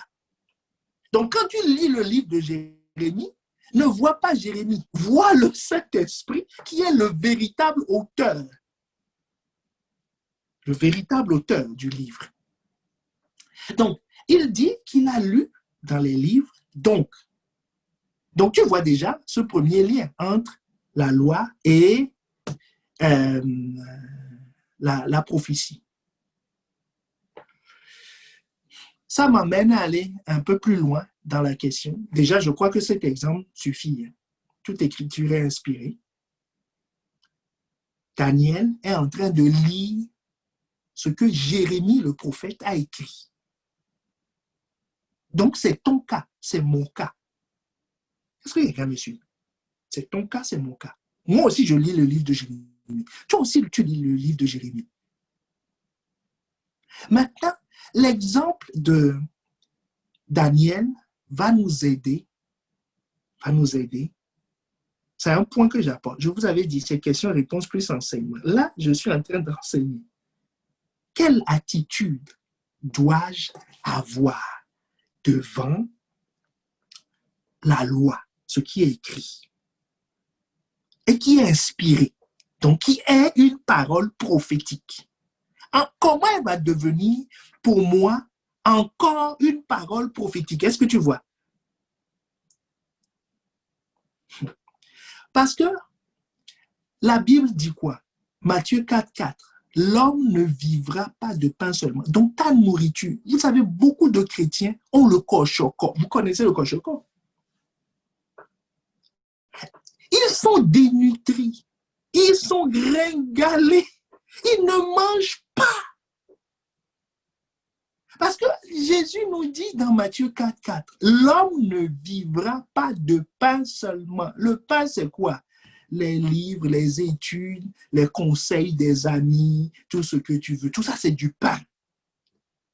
Plus le pain naturel. Parce qu'il dit, dans la deuxième partie du verset, l'homme ne vivra pas de pain seulement, mais de toute parole qui sort. Nous sommes dans Matthieu 4, de toute parole qui sort de la bouche de Dieu. Donc, ça veut dire que l'autre pain là, c'est tout ce qui n'est pas sorti de la bouche de Dieu. Des encouragements, des amis, de la société, tout ce qu'on veut là. C'est un autre pain. Plus le pain naturel. Mais il dit, il vivra de toute parole qui sort de la bouche de Dieu. Donc, on n'a pas dit une parole qui est sortie. On n'a pas dit une parole qui sortira. On a dit une parole qui sort. Donc, ça veut dire que à partir de ce qui est écrit, je dois avoir maintenant une révélation. Est-ce que quelqu'un me suit? Le voile doit être enlevé sur ce texte pour moi. Parce que le livre est cacheté. Jérémie nous dit. Dans le livre de Jérémie, je crois que c'est le chapitre 2. Le livre est cacheté. Donc, c'est-à-dire c'est fermé. Il y a un voile dessus. Il faut une révélation. Cette révélation, c'est ce que le psaume 130, le psaume 119, le verset 130 nous dit. La révélation de tes paroles éclaire et donne de l'intelligence au sein. Donc, la lecture de la Bible ne te donne pas de l'intelligence spirituelle. Tu peux l'étudier pour savoir qui a fait quoi, ainsi de suite, faire de l'histoire. Ça, ce n'est pas un problème. C'est les révélations du corps ou les révélations de l'âme. Tu peux avoir des idées en management, des idées en ceci, des idées économiques. Ça, c'est une révélation de bas niveau qui ne change pas une vie, qui ne libère pas. Maintenant, il y a le niveau. On dit que tu vas te nourrir. Tu vas te nourrir de cette parole. Donc, quand Daniel a lu, dans Daniel 9, il a lu verset 2 que nous avons lu, il dit, regarde ce qu'il a fait. Verset 3, il dit, je tournai ma face vers le Seigneur Dieu afin de recourir à la prière et aux supplications en jeûnant et en prenant le sac et la cendre. Je priai l'Éternel, mon Dieu, et je lui fis cette confession. Seigneur, Dieu grand et redoutable, ainsi de suite. Nous avons péché. Il s'est mis à prier. Donc, nous sommes en train de parler de quel est le lien entre la loi et le prophète, la parole prophétique. Quand tu lis la Bible, tu dois prier. Prier selon Éphésiens 1, le verset 18. Demander à Dieu, illumine les yeux de mon cœur. Est-ce que quelqu'un me suit? Tu dois lui demander, illumine les yeux de mon cœur. Verset 18, mais qu'il illumine les yeux de votre cœur pour que vous sachiez quelle est l'espérance qui s'attache à son appel, quelle est la richesse de la gloire de son héritage qui réserve au sein. C'est-à-dire, qu'est-ce qu'il réserve pour toi parce que c'est une nourriture. Il y a une nourriture. Donc, mais la nourriture est cachée, il y a un couvercle dessus, vous voyez? Comme des fois, il y a le couvercle. Voilà, dessus la nourriture. Tu dois l'enlever. L'enlever, c'est enlever le voile. Avoir une révélation. Ça s'enlève comment? Par la prière. Maintenant, Daniel s'est mis à prier. Seigneur, révèle-moi. J'ai lu ce texte aujourd'hui. Je sais que tu as dit, l'homme ne vivra pas de pain seulement, mais de toute parole qui sort de ta bouche. Donc, au-delà du texte, Seigneur, explique-moi quelle est la nourriture que tu me donnes aujourd'hui. Quand je viens à l'église, Seigneur, quelle est la nourriture que tu me donnes aujourd'hui? Quand je vais au GI, c'est pour aller manger. Tu vois, quand tu viens à l'église, c'est pour manger. Quand tu médites, c'est pour manger. Sortir sans lire la Bible, passer la journée en faisant d'autres activités, c'est que tu manges tous les pains qui constipent. C'est ça que tu es en train de manger. Et que tu n'as pas mangé le pain qui va te fortifier. Donc, Daniel a prié. Quand il a prié, maintenant on passe au chapitre 10. La réponse va arriver. C'est là où la Bible, la Bible nous dit que aussitôt, que tu as prié, il y a une réponse qui a été envoyée. Il dit, mais dès que tu as prié, il y a une réponse qui a été envoyée dessus. Et la réponse qui est envoyée, c'est quoi? C'est un ange qui est descendu. L'ange est descendu avec quoi? Avec des chars? Non. Avec des mitraillettes? Non. Avec de l'argent? Bon, c'est ça qu'on demande souvent. De l'argent? Non. Avec un mari? Non. Avec rien. L'ange est venu. Dieu dit aussitôt que tu as prié, la réponse t'est envoyée. Mais la réponse arrive comment? Par une révélation. Est-ce que quelqu'un me suit? Par une révélation. Je crois que il faut qu'on le lise pour que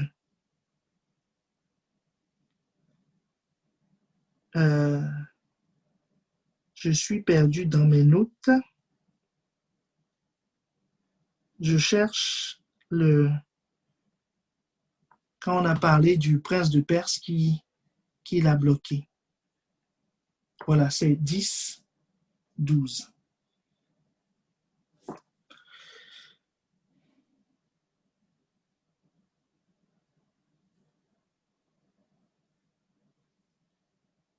Voilà. Donc, il lui dit, verset, quand je viens maintenant, m'a résisté. Voilà, verset 12. Daniel, ne crains pas, car dès le premier jour où tu as eu à cœur de comprendre, tu vois, tu as eu à cœur de comprendre. Tu as eu à cœur, tu as donné ton attention, tu as eu à cœur de te soumettre, tu as eu à cœur de comprendre la vérité spirituelle qui est derrière. Est-ce que quelqu'un me suit? Dès que tu as cette envie, Dieu dit, dès que tu as eu ce désir, l'ange est parti. Donc, dès que tu ouvres ta Bible et tu dis, Seigneur, c'est ta parole. Ce n'est pas Jérémie qui me parle, ce n'est pas Daniel qui me parle, ce n'est pas le pasteur qui est en train de me parler, c'est toi qui es en train de me parler. Seigneur, je veux comprendre. Deuxième condition, et tu t'es humilié. Tu m'as reconnu comme Seigneur. Est-ce que quelqu'un me suit? Tu as reconnu, tu t'es soumis. Ce n'est pas un avis que tu me demandais. Tu t'es dit avant même que Dieu ne parle que ce que tu diras, je le ferai. Il dit quoi? Tes paroles ont été entendues et c'est à cause de tes paroles que je viens. Je viens pour quoi faire? Verset 14. Je viens maintenant pour te faire connaître ce qui doit arriver à ton peuple. Je vais te faire connaître. Donc, je viens te donner la révélation. Je vais ôter le voile sur cette histoire. Je vais ôter le voile sur ces 70 ans. Je vais te montrer ce qui va se passer. Est-ce que quelqu'un me suit maintenant? C'est là où Dieu va te montrer à partir de la loi. Vous voyez, on est parti de la loi. Il a lu le livre. Il a prié. Il a eu une attitude de cœur. Je veux comprendre. Je m'humilie. J'écoute pour obéir, pas pour trouver des astuces. Il dit, aussitôt que tu as dit ça, tes paroles ont été entendues dans le ciel. Dieu a dit, ange, descendez. Parce que c'est ce que Dieu veut. Et voilà, l'ange est venu avec la révélation. Et cette révélation-là, quand elle va arriver, c'est elle qui t'éclaire maintenant. C'est elle qui donne de l'intelligence au sein. C'est elle qui est la nourriture. C'est elle qui est la parole qui sort de la bouche de Dieu. Sort au présent. Jérémie a écrit le texte avant. Daniel est en train de prier aujourd'hui. Et il y a une parole qui est sortie. La parole qui est sortie, c'est quoi? Révèle-lui, ange, révèle-lui les choses qui vont se passer pour son peuple. Révèle à un tel ce qui va concerner sa vie. Révèle à frère un tel que cette parole qu'il lit ce matin, voilà ce qui va se passer dans la journée. Voilà ce qui va se passer dans les temps à venir. C'est dit à cette sœur que si telle situation se présente, voilà comment il faut se comporter. Est-ce que quelqu'un me suit? C'est ça la révélation. C'est en ça que cette parole devient nourriture pour toi. Comme ça, quand tu sors là, tu es fortifié, tu es préparé à toute éventualité. Elle te dit quoi faire dans telle situation et quoi faire dans une autre situation, conformément à ce qui est écrit dans 2 Timothée 3,16, si vous l'avez sous la main, on peut l'afficher. Elle va faire toutes ces choses en toi. Elle va t'enseigner, te convaincre, te corriger, t'instruire. C'est ce que Dieu veut aujourd'hui, afin que tu sois un homme accompli et propre pour toute bonne œuvre. Matthieu 4,4 te dit, elle va te donner la nourriture, tu vas manger, tu ne seras pas chétif, tu ne seras pas gringalé, tu seras malabar spirituellement, assis dans la connaissance. Éphésiens 4, 11 et 12 te dit que tu ne seras plus ballotté par tout vent de doctrine. Quelqu'un ne va pas se lever et te dire, non, moi j'ai une révélation. Non, frère, tu sais, on dit de ne pas aller avec les inconvertis, mais tu sais, la loi, non, mais il ne faut pas être aussi catégorique comme ça. Et puis toi aussi, tu dis, ah bon, ah bon, ah bon, ah bon. Tu es ballotté en fait. Tu es ballotté en fait. Voilà, tu es déconnecté, quelqu'un vient te dire non, moi j'ai une révélation pour toi, c'est-à-dire un prophète, donc pas un prophète ministère, il n'est pas établi, il vient te raconter des choses, tu dis non, un frère, une telle soeur ou un tel frère m'a dit ceci, je m'accroche à ça, tu t'accroches à une brindille. Est-ce que quelqu'un me suit? C'est ça, tu ne seras plus ballotté parce que tu as entendu la parole qui vient de Dieu. Donc, il y a une relation directe entre la loi. Jésus dit, je suis venu confirmer la loi. C'est pour ça que toute prophétie est en accord avec la loi. Les deux sont un. Quelqu'un ne va pas te sortir une prophétie qui n'est pas biblique. Une prophétie qui encourage la désobéissance. Non, ce n'est pas biblique. Quand la parole vient, on devient quoi? On devient spirituel. La prophétie te rend spirituel. Et la prophétie te relève. Elle te relève. Elle ne t'abat pas. Elle te relève. Et vite. Vite. Elle te relève. Te relève. Parce que c'est ce qu'elle a fait dans la vie de David. Il est tombé. Scandale politique. Il est tombé complètement à terre. Mais la parole prophétique, avec Nathan, il s'est relevé. Il était connecté à Nathan. Nathan l'a abaissé. Et la parole prophétique l'a abaissé. La même parole prophétique l'a relevé. Oh, en tout cas, j'espère que quelqu'un a reçu quelque chose. Je crois qu'il est là. Amen, amen. Effectivement, on est presque arrivé on est arrivé même au terme du temps imparti. C'est vraiment extraordinaire parce qu'on comprend que plus on est familier avec la loi, plus on est familier avec la parole, plus on est apte à discerner la parole prophétique, en fait. Et on prie. Voilà, c'est extraordinaire. En tout cas, gloire à Dieu. Gloire à Dieu. Je pense qu'on a énormément reçu. On a eu toutes sortes d'éclairages. On a été en profondeur par rapport à beaucoup de points qu'on a étudiés au travers des études et vraiment gloire au Seigneur. On a encore des questions qu'on n'a pas pu partager ensemble. Donc, je pense qu'on aura, par la grâce de Dieu, l'occasion d'y revenir, peut-être Je dans crois qu'on les... peut encore prendre une question peut-être Alors, rapidement. on peut encore prendre une question. Donc, j'avais une question effectivement toujours autour de la parole prophétique, hein, parce que la Bible nous encourage à être, comment dire, la Bible nous encourage à aspirer au don. Tout à l'heure, tu l'as dit, à aspirer au don de prophétie, puisqu'on a vu qu'il y a une différence entre le don et le ministère. On sait que la Bible nous encourage à aspirer au don de prophétie. Donc, si j'aspire au don de prophétie et que le Saint-Esprit m'accorde ce don de prophétie, donc je deviens prophète en quelque sorte de ma propre vie. La question que j'ai envie de poser, pasteur, c'est est-ce qu'on a encore besoin du prophète? En quoi est-ce qu'on a encore besoin du prophète, en fait? Ah oui, c'est vrai, puisque je suis devenu petit prophète. Je prophétise sur moi-même, je lis la Bible, je prie, hein, et quand je fais cette prière, ça déclenche un mouvement des anges, les anges descendent, m'apportent la révélation. Pourquoi j'ai encore besoin d'un prophète? Surtout si on forme un club, hein, où on se prophétise mutuellement. En parenthèse, hein, tous ces clubs-là, où on se prophétise mutuellement. Seigneur, Vous voulez vraiment que je vous dise? Alors, quelqu'un veut que je lui dise quel est l'objectif de ces clubs. Il faut se manifester si vous voulez que je vous dise quel est l'objectif de ces clubs. Ces clubs-là, c'est des clubs pour se dire les choses qu'on veut entendre entre nous. Entre nous.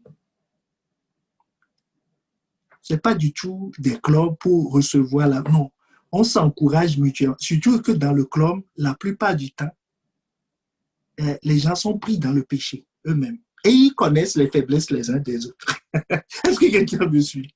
Donc, toi, tu ne vas pas prophétiser contre mon immoralité. Sinon, je vais frapper sur tes mensonges. Est-ce que quelqu'un me suit? Donc, tout le monde se tient à bonne distance, sans trop rentrer dans les... La Bible nous dit que et si tu fais attention, dans ces clubs-là, personne ne progresse. Hein. Au contraire, il faut des laïcs. Mais ils ne progressent pas. Parce qu'un des objectifs majeurs de la prophétie, je n'ai pas cité ce texte, là, ça monte dans mon esprit. Nous le trouvons dans, je crois que c'est 1 Corinthiens. Si je suis en contact avec la parole prophétique, comment je le sais? Un de ses effets, c'est qu'elle édifie. Pourquoi je ne trouve plus ce texte? Mais on va trouver. Hein. Très important que tu le dis. La prophétie t'édifie.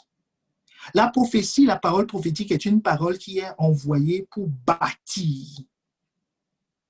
Est-ce que le MCM peut fouiller dans les versets que je vous ai envoyés? C'est 1 Corinthiens 14. C'est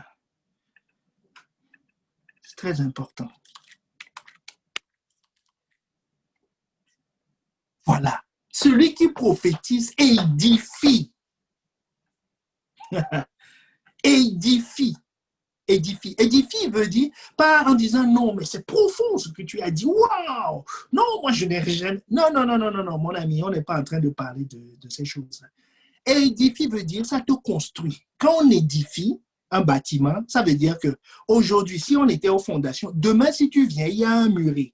Après-demain, il y a un mur. Si tu viens, après-demain, il y a une porte. Si tu viens après-demain, la porte est fermée. Si tu reviens après-demain, la peinture est faite. Et tu viens après-demain, la maison est remplie de biens. Ça veut dire quoi? Ça progresse. Ça progresse. On rajoute des briques. Donc, quand on est en contact avec le prophétique, on croit. Est-ce que quelqu'un me suit? On croit.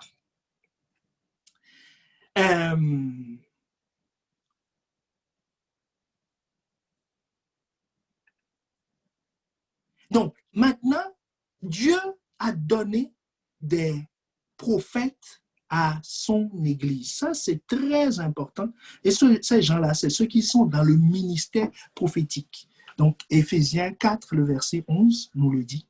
Il a donné les uns comme apôtres, les autres comme prophètes, les autres comme évangélistes, ainsi de suite. Verset 12, pour le perfectionnement des saints en vue de l'œuvre du ministère. Donc, Dieu a donné. Donc, j'ai besoin d'avoir des prophètes. J'ai des prophètes. Dieu a prévu et a assigné à chacun d'entre nous un prophète. Pasteur Ivan est notre prophète. Le prophète, c'est quelqu'un qui parle de la part de Dieu, n'est-ce pas? Voilà, c'est notre prophète. Nos pasteurs sont des prophètes qui parlent de la part de Dieu. Pourquoi?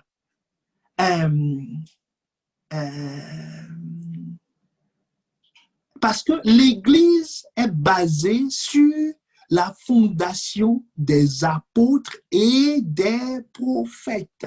Éphésiens 2, le verset 20. Donc, tu en as besoin. Vous avez été édifiés sur le fondement des apôtres et des prophètes. Jésus-Christ lui-même étant la pierre angulaire. Éphésiens 3, le verset 5. Il n'a pas été manifesté au Fils de l'homme dans les autres générations comme il a été manifesté maintenant par l'Esprit aux saints apôtres et prophètes de Christ. Donc, les révélations arrivent par le tuyau, les grandes révélations, les grandes tendances. C'est pour ça que j'ai commencé à vous dire que nous sommes dans la saison où le message qui est en train de tourner, que Dieu envoie, c'est porter les fardeaux. Le deuxième message que Dieu est en train, le sous-message que Dieu est en train d'envoyer, c'est ainsi pour nous rendre inébranlables, c'est connecte-toi à la bonne source. Est-ce que quelqu'un me suit?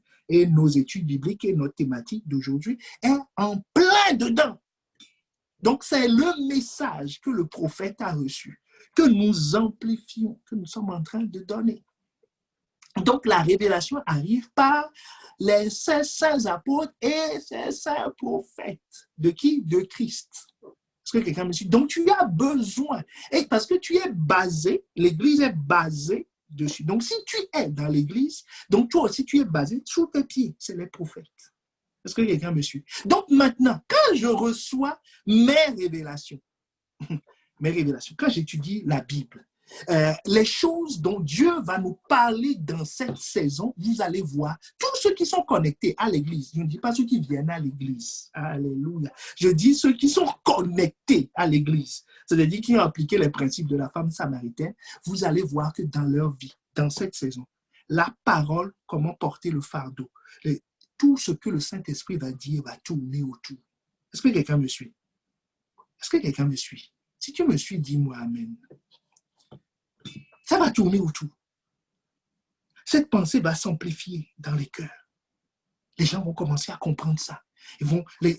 Ceux qui ne portaient pas le fardeau vont avoir ce fardeau. Ils vont avoir envie de porter le fardeau. Ils vont chercher à connaître le fardeau. Quand ils étudient, ils auront l'impression que partout où ils passent, tout les ramène à ça. Quand ils écoutent quelque chose, c'est le signe que voilà, tu parles des prophètes.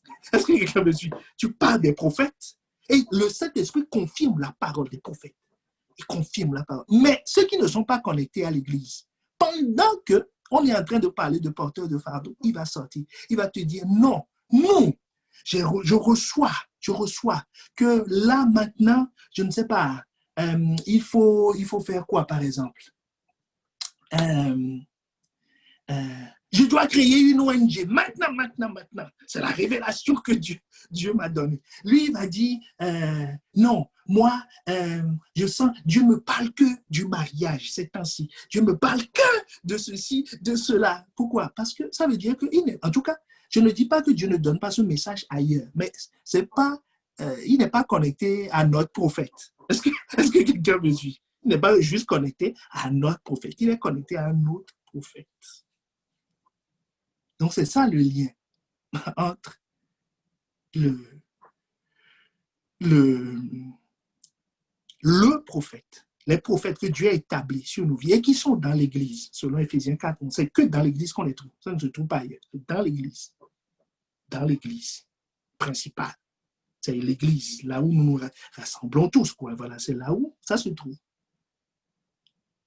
Et maintenant, mes prophéties à moi, mes paroles prophétiques découlent de cela. Dieu va amplifier cette parole, me le fera comprendre de plus en plus. Le message que j'ai entendu, l'étude biblique que j'ai faite, Dieu me le fera comprendre de plus en plus, me l'expliquera. C'est ce que la Bible appelle persévérer dans l'enseignement des apôtres. Il me l'expliquera de façon pratique. Il va dire, toi, voilà ce que tu dois faire. Toi, positionne-toi comme ça. Voilà le fardeau. Toi, tu dois faire ceci dans telle saison. C'est Dieu qui le fait. Ça, c'est l'Esprit qui le fait au niveau des individus, à condition d'être connectés à l'Église. Ceux qui ne sont pas connectés à l'Église, ils vont à gauche, à droite. Vous vous rappelez, au début, j'ai dit que la parole prophétique donne un sens à ta vie. Celui qui n'est pas connecté à cette parole, aujourd'hui, il va à gauche, demain, il va à droite, ou pire, il persiste dans ses anciennes voies. Il te dit, je suis ici maintenant, mais si tu fais attention, tu vas voir que ce qu'il faisait depuis 10 ans, c'est toujours ce qu'il fait. Ça n'a rien changé au cours de sa vie. Est-ce que quelqu'un me suit? Je crois qu'on va arrêter là. L'heure est passée. Mais j'ai à cœur de prier. On va prendre quelques minutes pour prier. Ne te déconnecte pas. Maintenant, tu sais qu'il ne faut pas banaliser la parole prophétique. Dieu ne fait rien sur la terre, rien sur la terre sans avoir envoyé sa parole. Rien sur la terre sans parole prophétique. C'est pour ça que dans Nombre 11, verset 29, Moïse dit, « Puisse tout le peuple de l'Éternel être composé de prophètes, de gens par la bouche de qui Dieu parle, de personnes à qui Dieu parle. » Parce que pour parler de sa part, il faut d'abord assister à son conseil. Donc, il faut l'avoir vu. Veille l'Éternel mettre son esprit sur eux. Donc, nous allons incliner nos têtes. Tu vas faire comme Daniel a fait. Nous avons lu les Écritures, nous avons parlé. Maintenant, tu vas dire à Dieu, Seigneur, fais-moi participer à ton conseil pour entendre ce que tu dis. Parce que je ne vis pas de ce que je lis. Je vis de ce qui sort de ta bouche. Ce qui sort de ta bouche. Celui qui reçoit ce qui sort de ta bouche a reçu une parole prophétique. Parce qu'elle vient de toi. Alors, Seigneur, aide-moi. Bien-aimé, lève la voix. Demande à Dieu. Fais-moi rentrer dans cette dimension de la connaissance de la parole prophétique, de la réception de la parole prophétique, d'être en contact avec cette parole prophétique, d'être conscient. C'est ça le point surtout. Prie pour cela, d'être conscient de cette parole prophétique. D'être conscient de cette parole prophétique. De ne pas la banaliser, de ne pas prendre ça pour un avis, de ne pas prendre ça pour la parole venant d'un homme, mais elle vient de toi. Tu es l'inspirateur, tu es l'auteur, tu es la source. Et tu ne fais rien sans cela. Tu ne donnes pas une promotion sans avoir annoncé. Tu ne délivres pas sans avoir annoncé. Tu ne fais rien sur la terre sans le dire à l'avance, sans envoyer ta parole. Alors Seigneur, aide-nous à savoir reconnaître, à savoir chérir, à savoir recevoir, à savoir chercher, à poursuivre ta parole, afin d'être fortifié, afin d'être guéri, afin d'être relevé.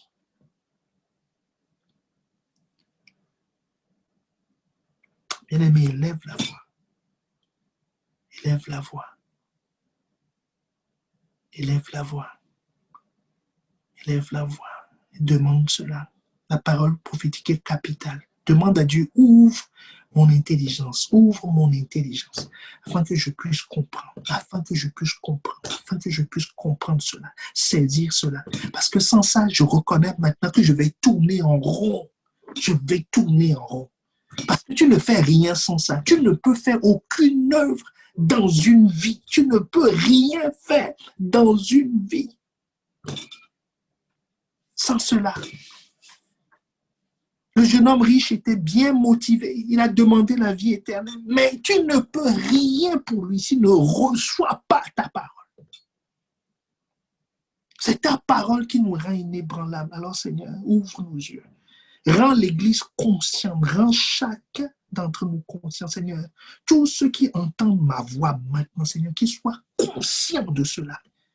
Qu'il ne faut pas blaguer avec ta parole. Avec ce que tu dis, que ce soit dans les Écritures ou par la bouche de tes prophètes.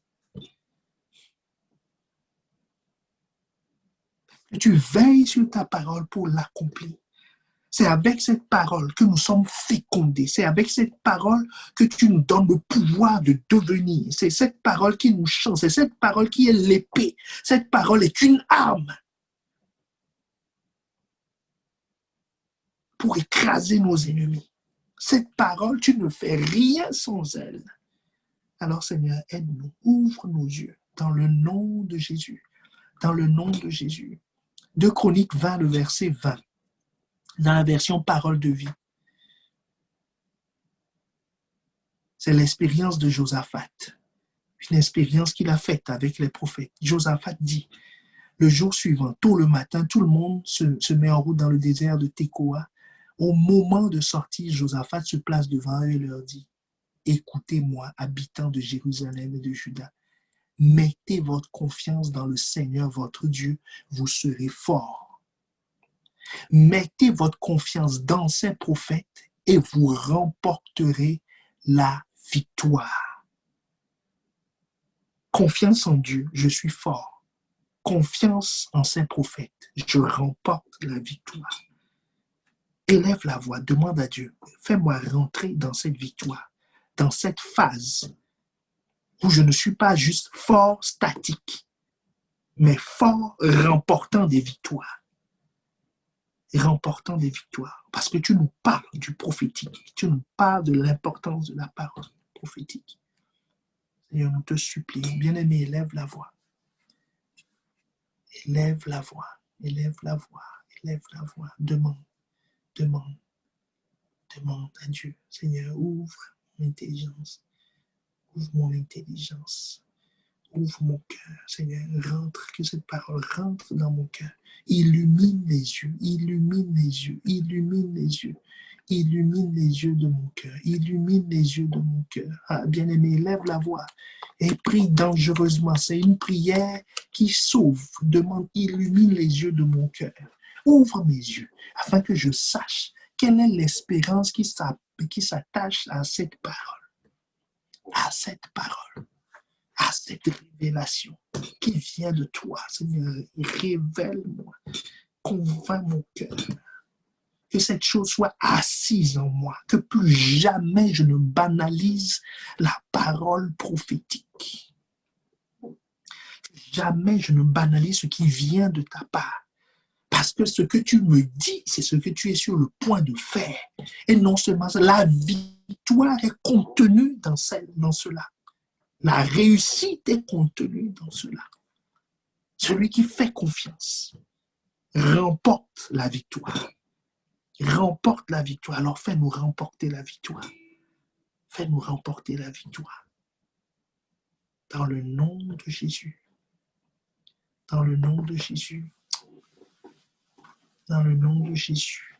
Amen, amen. Amen, amen.